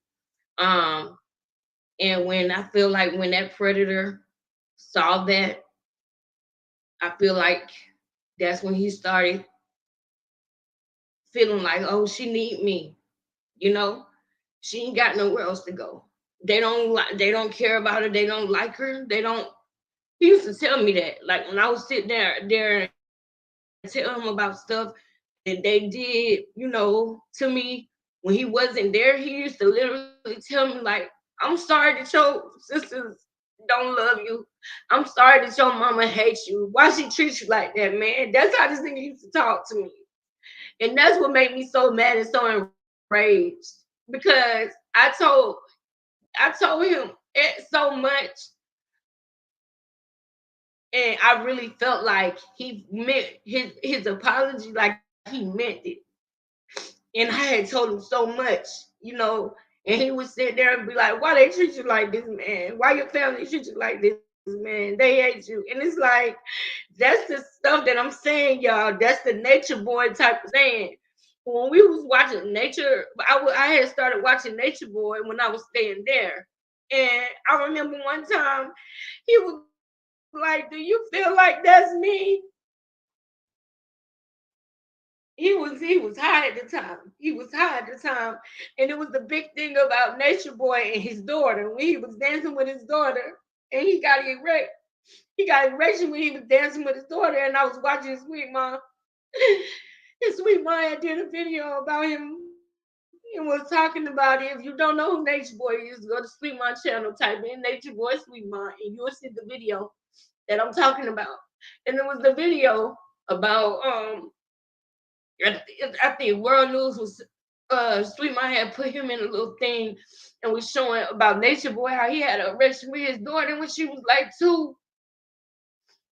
And he looked at me and said, do you think that that's me? Like, do you think that that was me?" And that shit fucked me up so bad, bro. That's how I know that I was groomed, but I didn't realize it. That's how I know he had been working on me and my mama relationship. When he said that, I was disgusted, but it stuck with me because he was drunk when he said it. He was smoking and drunk when he said it. And so that stuck with me or whatever, right? And it was literally to the point, y'all, when I was over there, that I couldn't be sober at that house because the weirdness started coming out again. The weirdness started coming out. The more that he saw that me and my BD really wasn't together, he wasn't coming to stay the night with me over there, and I wasn't going to stay the night with him. So he knew that we wasn't doing nothing. The part about this last part I'm gonna tell y'all, the part that is so fucked up about it is I was celibate during this time. This was a time, and I'm still celibate. That's what's so fucked up about it, y'all. It's because I stopped having sex because I wanted to, stop the soul tie with my BD so that we could become friends like we are now, so that we could raise cash, with no drama and no trauma. And this person knew that. And so it would be times where this motherfucker would have the house so hot. Like right now, the heater is on in here, right? but it don't be on all the time. It be on when people be mad at me. Like that's the shit that I be talking about. So this person used to do that. He used to have the heat on all the time and stuff. And I feel like it used to be strategic. Because my baby daddy used to come to get cash. He'd be like, "Why you sweating?" Because it's hot in here. And I feel like he kept the heater on because he didn't want me to have clothes on. So it got to the point where he would make little jokes, little weird jokes. And then when he told me, he was talking to me one day and telling me about his girl that he was dating. He was dating this girl.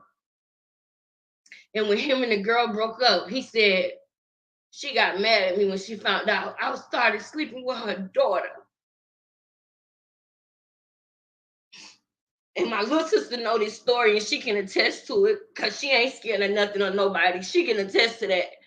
The girl was 17 years old. He ended up breaking up with the mother and started sleeping with the daughter.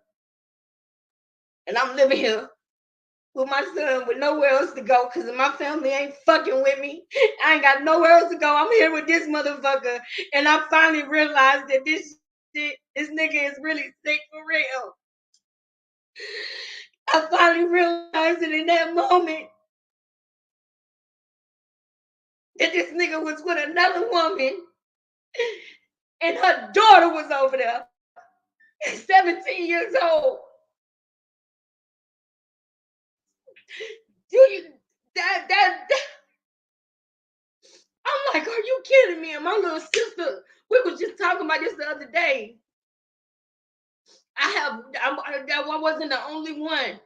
So there's no way I was making this up. Me and my little sister just was talking about that the other day.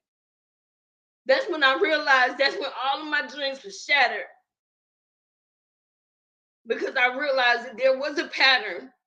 I had started watching Nature Boy by then and realizing, like, oh my God, I recognize that. I recognize that me and my siblings.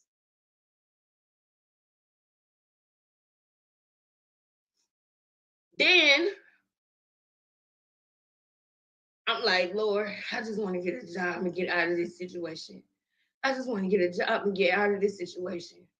Because it started getting weird. Like I would go in the hallway, right? I would open the door, walk down the hallway, and he would just bust out of the room and grab me. But like not grab me in a way of like in seriousness, grab me as if like we play fighting or wrestling. He would like to like tussle with me a lot and wrestle. Like he like I'll come out the room and he'll be like like playing with me like as if like like almost like a guy would play with his son or something like that, just wrestling or whatever. And he would be like, damn, you strong, because this is when I started gaining weight, when I started going through depression and everything. When I came back, when the pandemic happened, that was when I started gaining weight. I'll show y'all. This when I had cut my hair. And when I came back from Philadelphia, my hair was growing back and I had a lot more weight on me. And also because I had stopped, like before this, I was dealing with, addiction. So this is when my life was changing for the better. And anybody who has ever dealt with addiction, you know that when you are, coming out of that and everything, you gain weight and stuff. And he was wrestling with me and he'll be like, damn, you strong. Damn, I didn't know you were strong. And y'all put a pin in that, okay? He would wrestle with me, but not in a way that would alarm me. I never thought nothing of it. Just like this nigga get on my nerves, you know what I'm saying? But I didn't think nothing of it at the time. And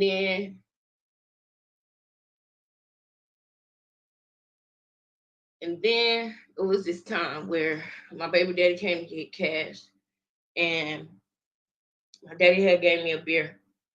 Ugh! That's not nobody daddy. That's a junkie. But I really wish that I had a dad, y'all. But anytime I ever even refer to him as that, it makes me sick. It do. It's hard to communicate that person. You know what I'm saying? Because that's what I'm supposed to say. But that makes me sick to my stomach to say, call him that. But the paternal side gave me a beer or whatever. And something didn't feel right about that night. Something didn't feel right about that night. I was drinking a beer and I was feeling weird, so I stopped drinking it. And at the time, because I had nowhere else to go, after my family begged me to move down here from Philadelphia, where I had a fucking apartment, where I had assisted living housing, they begged me to come down here to not fuck with me and me to have to be living with this nigga on a fucking air mattress in the den. This nigga lays across my air mattress. Cash not there. So this nigga, how you doing? This nigga lays across my air mattress or whatever. And he doing his regular thing, smoking and drinking, right? And I stopped drinking my beer and I went to the bathroom. And when I went to the bathroom, I couldn't stay. Like, I literally fell asleep on the toilet. I was in the bathroom for about 2.5 hours. I had fell asleep on the toilet. And I knew something was wrong then because I couldn't keep my eyes open. And so I went in the bathroom and I just closed myself in the bathroom. And then he came, then like about 2 hours, 3 hours later, because it was in the middle of the night, he got up and started cursing and fussing loud as hell. I'm your daddy. I'll never do nothing to hurt you. What, you scared to lay down and watch a movie with me? Oh, fuck this, fuck this. I went in the room and slammed his door and made me feel bad about being in the bathroom. You know what I'm saying? Making me feel bad about being afraid to lay down next to him. Making me feel bad about that. So came out of the bathroom and I went and I laid down on my air mattress and I went to bed. I went to sleep. Cold, out cold. And my baby daddy don't even know this.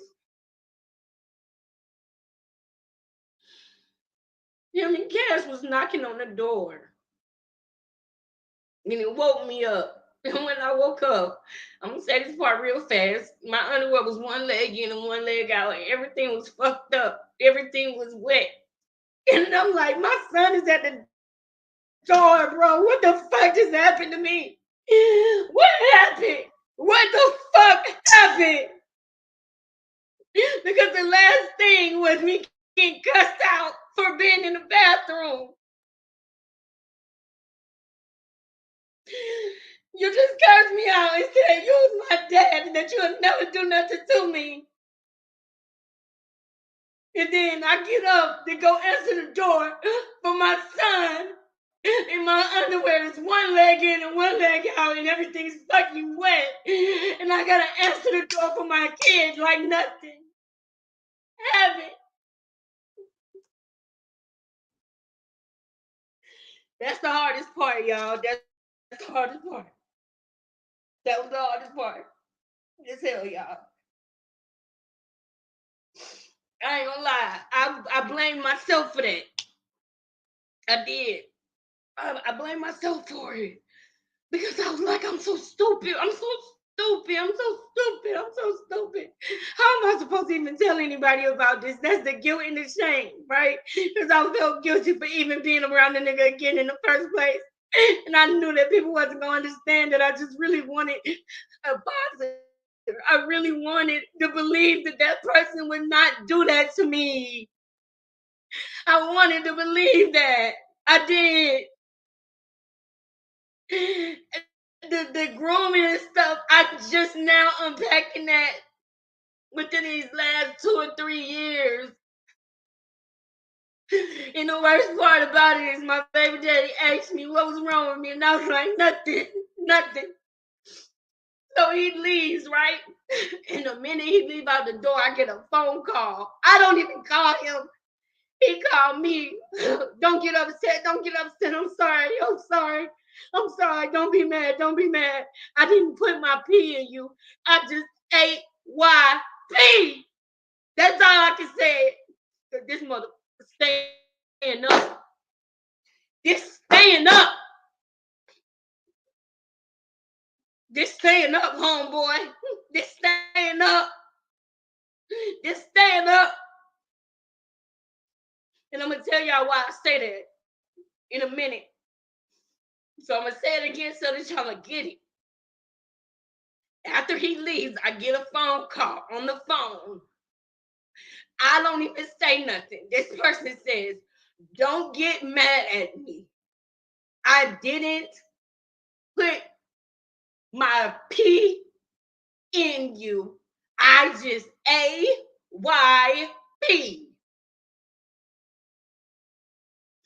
So on top of that, this motherfucker is watching me.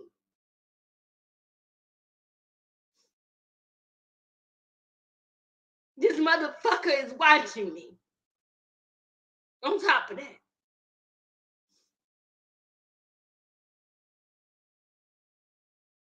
Because I didn't call them.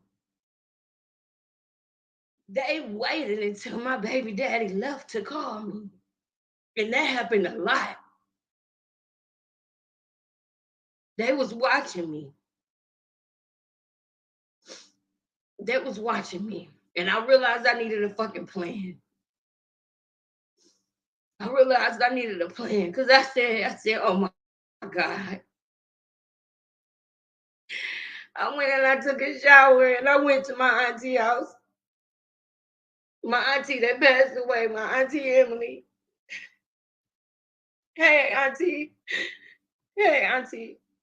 I'm almost done, y'all. I'm almost done. Hey, auntie. I'm going to call you back. I just been going through a lot that I'm letting go and leaving here.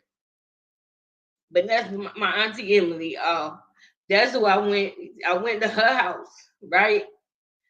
And I told her what happened. And I was like, auntie, I just want to tear my skin. And I just wanted, like, I was so disgusted, bro. I just wanted to, like, burn my skin off. That's the only way I could describe it. Like, I just wanted to just shed my skin off. That's how I felt, y'all.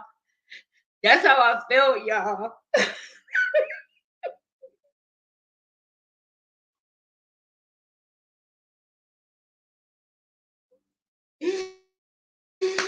That's how I feel, y'all.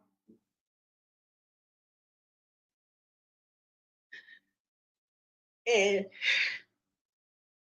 you know, I really hate that she gone because I knew I could trust her. And I told her, when we started making a plan, she was like, you gonna just get out of there. You know, you're gonna get out of there. Because the thing is that the history in the family is where the problem is. Because I forgave him when he apologized to me for making people think I was crazy, when he apologized to me and all of that, I forgave him. So the second time when it actually happened, because my brother saved that from happening the first time when I told y'all he was beating on the door. That's where it was going, and I was frozen. I was a kid. So when I was grown, he had to put me out. He had to put me to sleep, and it's fucked up because if y'all remember earlier in my story, I told y'all that something like that happened to me, where somebody put a Xanax in my drink. And I told y'all that my siblings can vouch that something like that happened to me. And that was a part of the motivation of me wanting to forgive him because I was wishing that I had a parental figure, a father that I could go to about stuff like that. So I told him what happened to me. I told him what happened to me. And instead of feeling like, oh, that's fucked up, this motherfucker got an idea. This motherfucker got an idea. Instead of me telling you that somebody did that to me, you bitch ass nigga. You got an idea. You took it as an idea, you sick fuck. You sick motherfucker. And the reason why I say sick is because it goes further than that. It goes further than that. And I don't care how hot this motherfucking heat get in here. I'm not gonna stop. It's shame on a motherfucker for even doing that. But me telling my truth. I don't care what happened after this. I don't. And I appreciate the support. I do. But to tell somebody something, the worst thing in the world is to tell somebody something that somebody did to you and for them to use it as an idea of something to do to you. That's the worst shit ever. That's the worst shit ever. And so I told my auntie Emily, and she calmed me down, and she was like, we're gonna get you out of there. And I told her, I said, I'm not gonna let him do to me what he did last time. I said, I'm gonna get proof. I'm gonna get proof this time. I'm gonna get proof. And the way that I knew that I was gonna get proof is because after he did that, when he would get drunk, he would ask me about, oh, you ain't feel that? Dang, I wish you would have felt that. That's the type of person, that's the type of conversation he would say when he would get high. That's what he would do when he would get high. He had a camera in my room. Because I'll never forget one day he was in his room and he called me and I did like this. And I said, yeah. And I went to go see what he wanted. And he said, well, I just wanted you to see this. You ain't have to do all this. And I know the only way you could have seen that is if you were watching me. So he did shit like that to let me know he was watching me. And so where I messed up at was I came here to visit my mom and my sister, and I told them, I said, he ain't changed. Like, he's still the same motherfucker.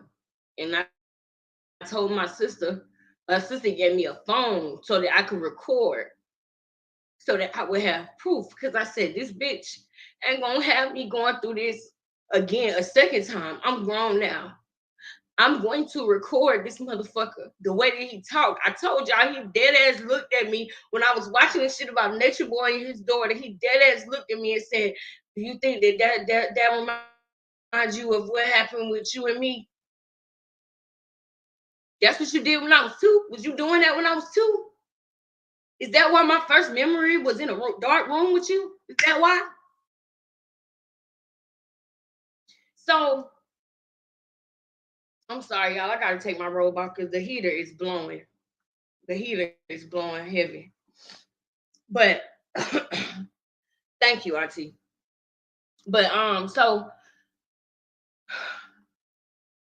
where am I at? Okay, so yeah, that's where I messed up at. I came here and I started talking to my mom and my sister, and something in my gut told me don't say exactly what happened because I didn't have a place to live. And I was ashamed that I ever even forgave him. That's what I mean when I tell y'all. When you're going through a situation, think about the guilt and the shame and ask yourself, is what is keeping you from doing what you need to do in this situation?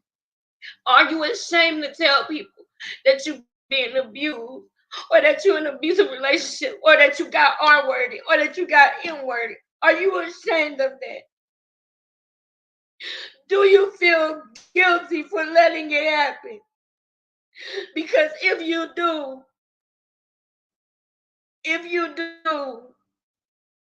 you need to release that. You need to release that. And that's what it was with me. I was so mad at myself and I wanted to get proof, and I did get proof. Yeah, and I might, matter of fact, I did get proof. So what ended up happening to fast forward this whole situation, right? The house that I was staying in with that person wasn't their house. The reason why they was in that house is because they were supposed to be watching my aunt, who is on the spectrum, but she's on the way on the other side of the spectrum where she needs assisted living. She can't just live there by herself. She needs assistance. I put this on everything I love. I never lie to y'all.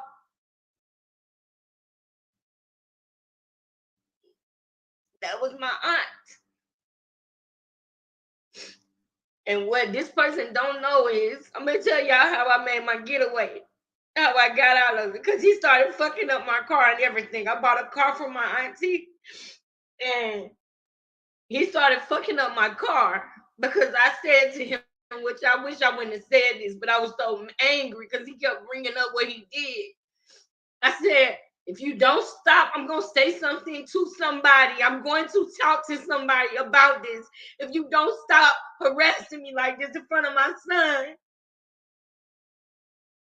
I said, that's why I said something the last time, because you wouldn't stop. The next motherfucking day, my car was fucked up. The next day, my car was fucked up. My car was never the same after that. My car was fucked up the next day. And my aunt is on the spectrum. She all the way on the other side of it. So she doesn't know the difference between our word and, you know what I'm saying? Y'all, when everything went down, I was scared as shit, but I turned my phone on and I pressed record on my phone. I had to get a knife to bait him up off of me because he tried to run up on me and shit. I had to get a knife, and I have a video of this. And do y'all know this motherfucker said he said something about you got to go, because my mama had hinted to him that I was saying certain stuff about him or whatever.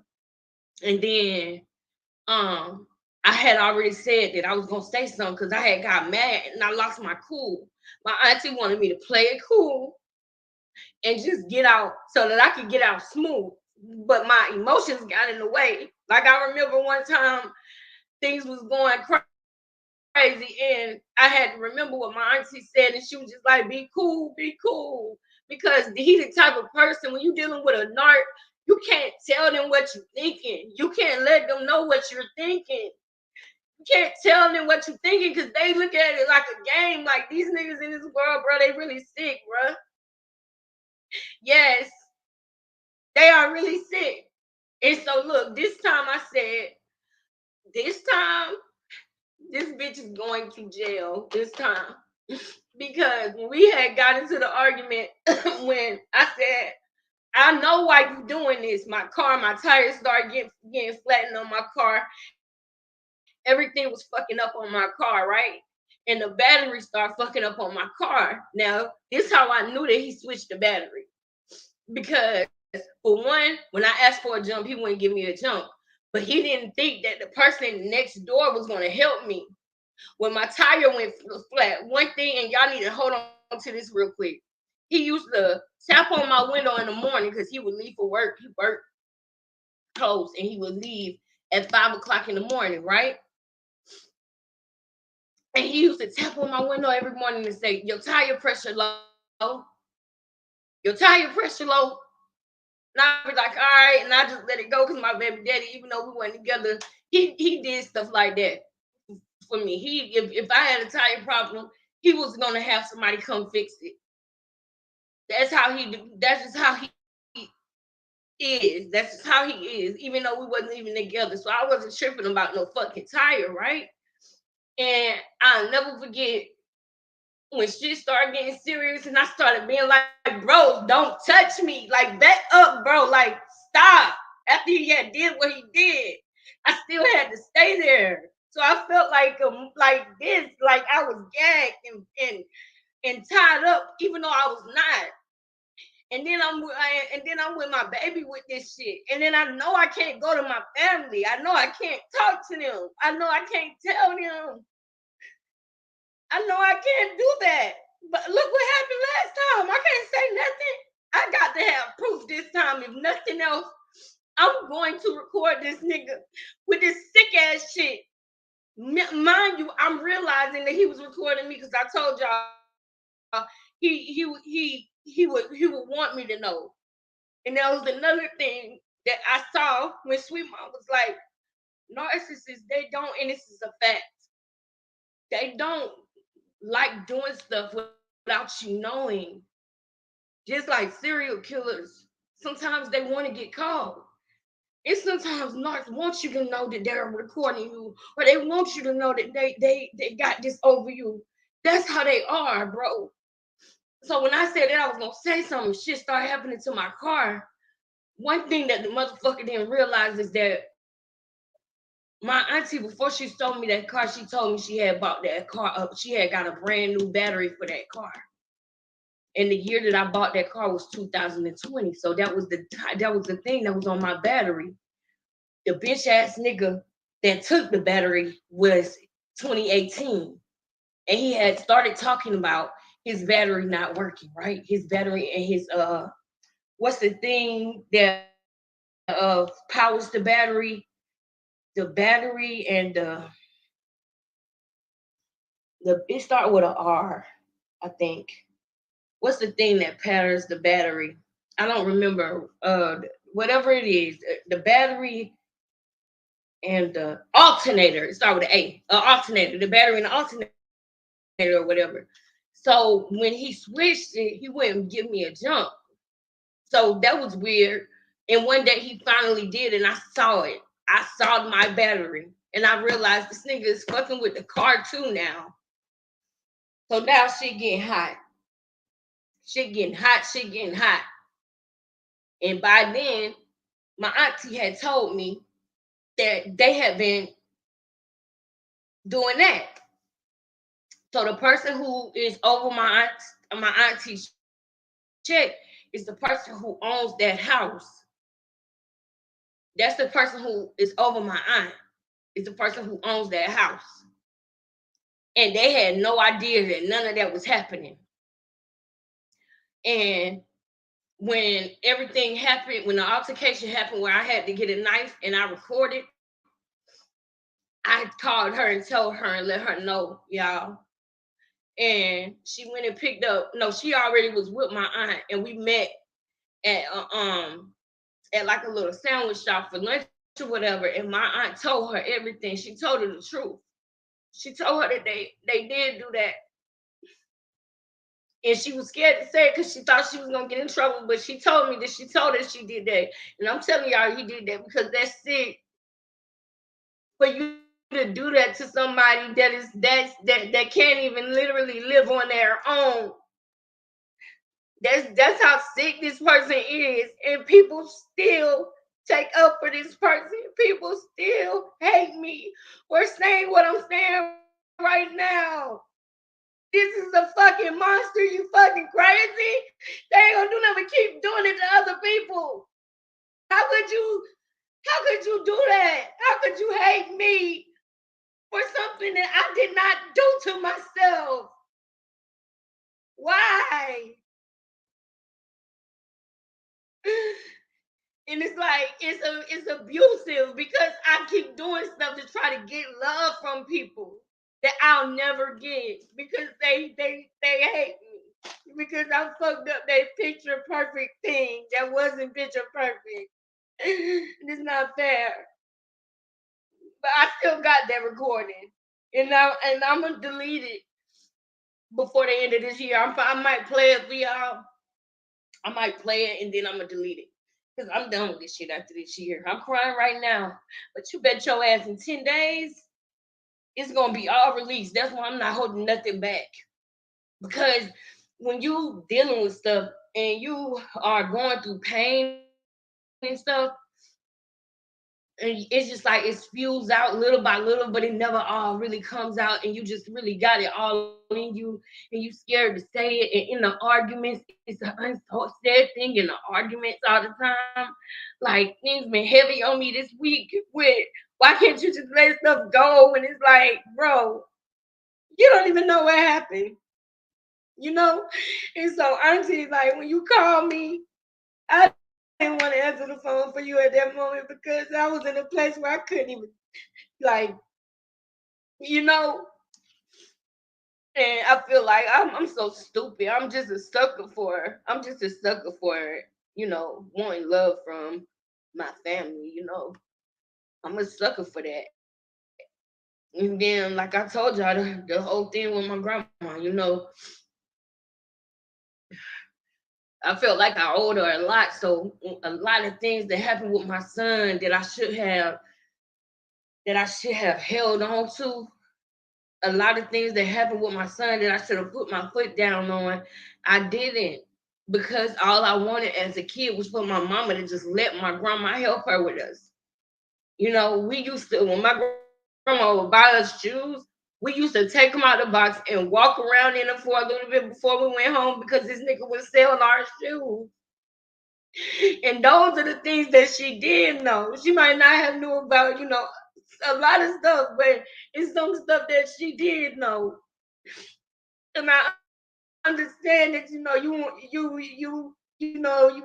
got this picture in your mind of your life, but you wasn't happy either. You was getting abused too.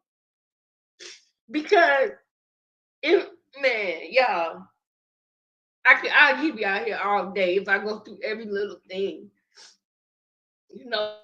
But I just want y'all to know this last part, right?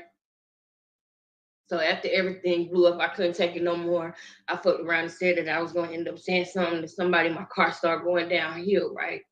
And then the blow up happens, and I'm like, you doing this because I told you to stop touching me, because I would be in the hallway and he would like try to touch me, or I'll be sleeping here trying to come in my room. My baby daddy came in the house to change the locks, and he couldn't even, like, the door wasn't able to lock. Then all of a sudden the carpet needed to be pulled up in the room, so I had to sleep in the den, which is how everything happened. So this nigga knowing that something going on, because I won't even take a beer from him. I won't, none of that. And plus he watching me, so I'm doing shit like turning up the radio, not talking about certain shit in the car. And that was the way that I was able to, get out of the situation. Because when she found out, the lady who actually owned the house, when she found out, she gave me like $250. And I went and got a hotel room. When the police officer had came to the house, because I called the police, because I was like, fuck that shit. I'm going to court this time. Like, fuck that.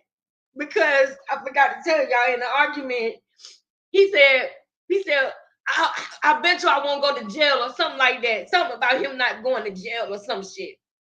And then he looked at me and he said, ain't nobody gonna believe you. I have that on recording. Still to this day, I have that on recording of him telling me, ain't nobody gonna believe me. So I said, fuck that. I'm going to the court, bro. Fuck that. I'm pressing charges, bro. A motherfucker take something from you like that and look you in the face and tell you ain't nobody gonna believe you, because he know ain't nobody gonna believe you, because he raised them to hate you. He raised them for the last 20-something years to hate you. So he can look at you with confidence and tell you ain't nobody gonna believe you. You're gonna be a fucking alone. Because that's how he did it. That was by design. That's how he did it.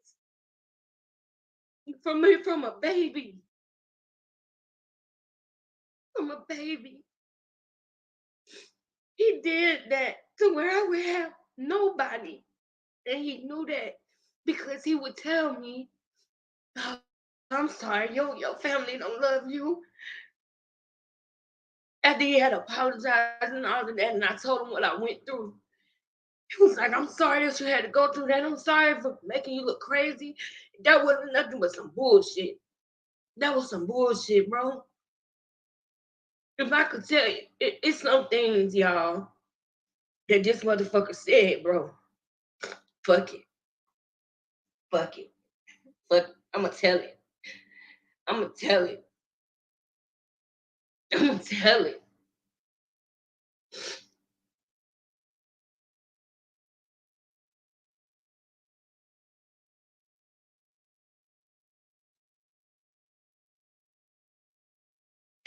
He tried to make me understand. He tried to make me understand if you're a woman and you understand what I'm saying. He tried to make me, he tried to rationalize it to me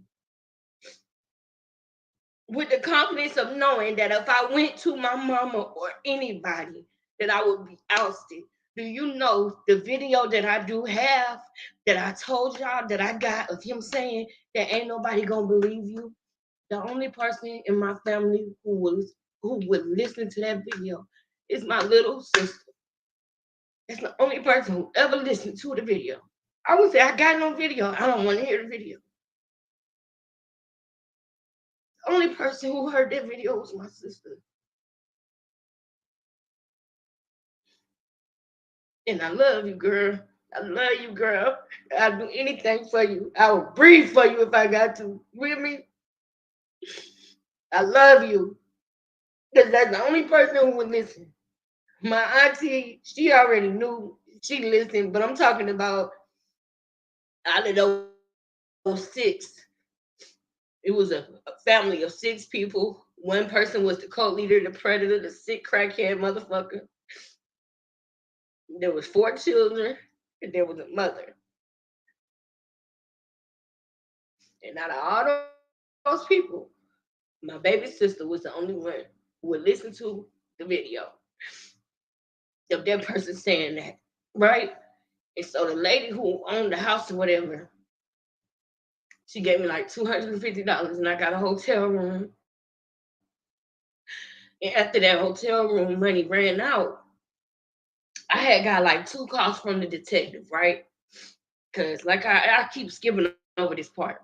I had called the police. The police came there. The police saw the knife or whatever. He told me to put the knife back up, and he gave me a phone number to call. He was like, well, how long do you got to get you to leave? And I was like, told him everything. This person, da da da. I told him everything, the whole rundown.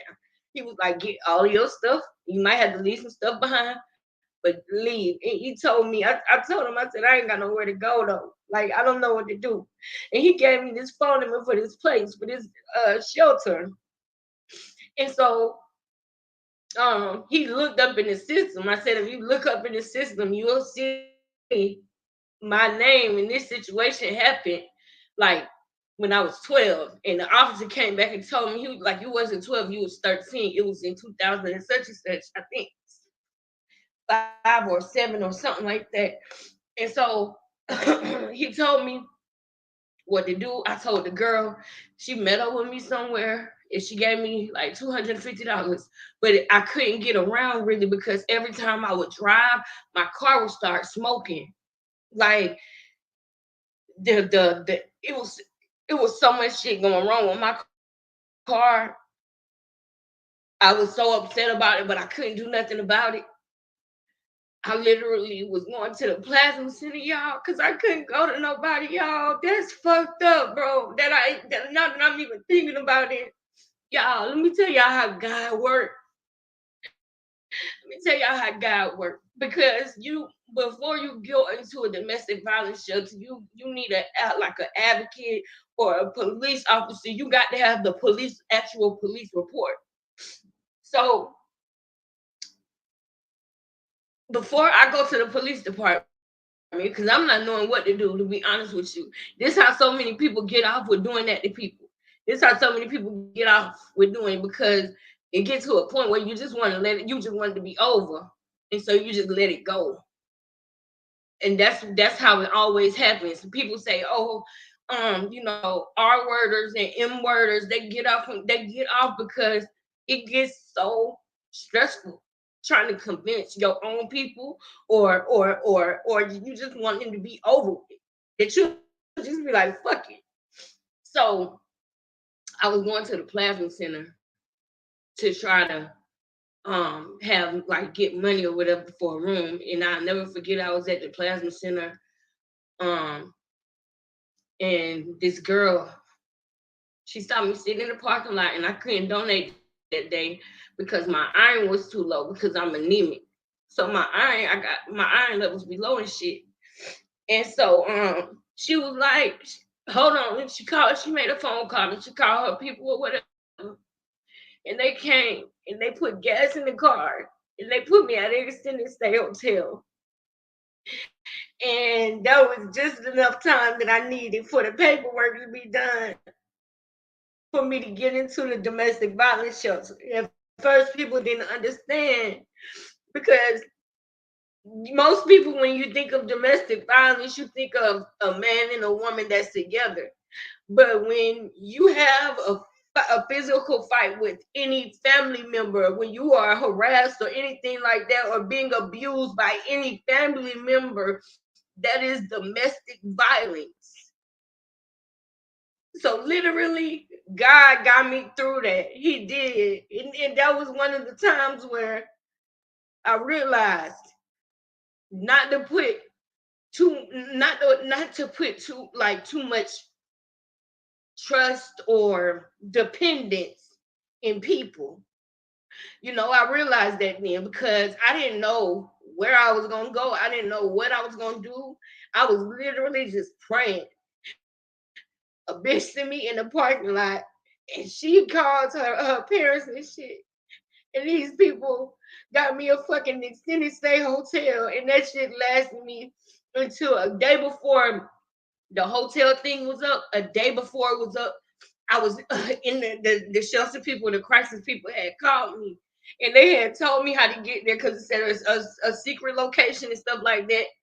And it was a certain time that I had to meet them at a certain place, and everything from there, you know, they helped me out. You know what I'm saying? They did. They helped me out. And I realized that sometimes strangers, sometimes strangers who could, you know what I'm saying? Because guess what? God moves through people. The devil moves through people and God moves through people. You know what I'm saying? The spirit needs a vessel to use. And I want God to use me. I want God to use me. I'm saying this to y'all tonight. The whole point of me saying this video was not to hurt nobody, but release it. Y'all, I'm at a place in my life where I want change for myself. I want better. I do. I want better for myself and I want better for my kids. I want to help women. That is why I want to help women. I want to start a women's shelter. I want to be able to help women because that in my heart will be me helping myself because I have felt alone. Because one of the worst things was to happen was for my auntie Emily to die from me. And I know it wasn't her fault. And I understand, God. I understand why she not here, but damn. You know what I'm saying? Because that was that person, Everybody need that one person that's gonna say, no, don't lie on Alexis. That's not true. No, don't say that about her. That's not true. That was that person for me, you know? And she not here no more. So Auntie Sugar Raven, Yushraya, Miss T, Jason, I see y'all coming through my shit. I want y'all to know I appreciate y'all. And if I make a video that I plan to do and I'm not on time and it take me days to do it, just pray for me. That's all. If y'all see me, like, if y'all notice that I have a absence where I'm gone and you, like, this you give up within a couple of days or a week, just pray for me. Just pray for me. That's all. Just pray for me. Because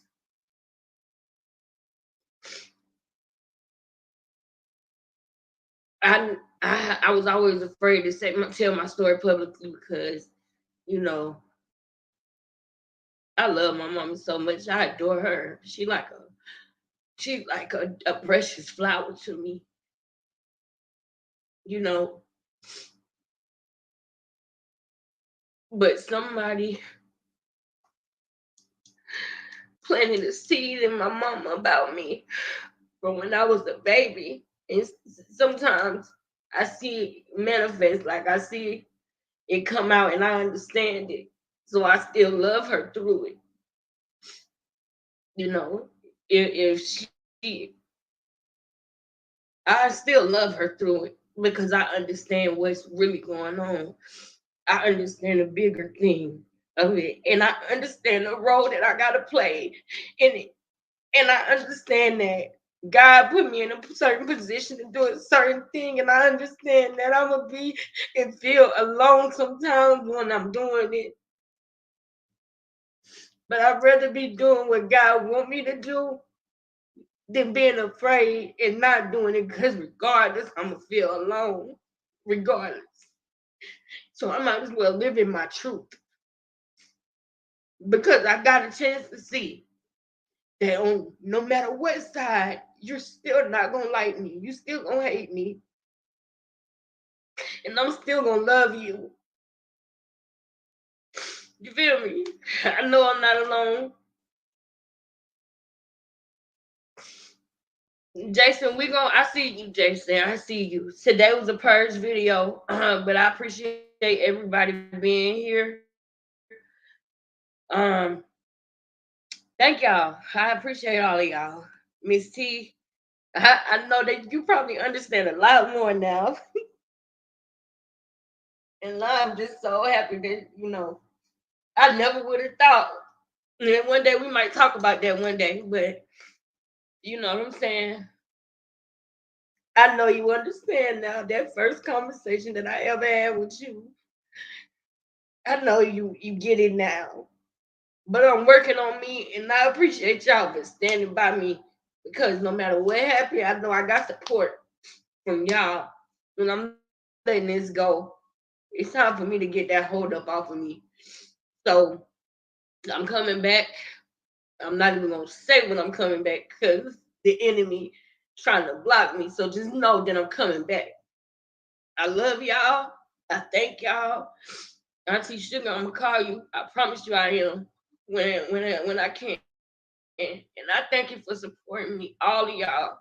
Raven, all of y'all. Miss T, Auntie Sugar, you Stryer, Jason, everybody who been in this chat. I think it was Miss Deborah in this chat. Thank y'all. Thank y'all. Y'all have a good night. I'm out. I'm gonna sleep good at night.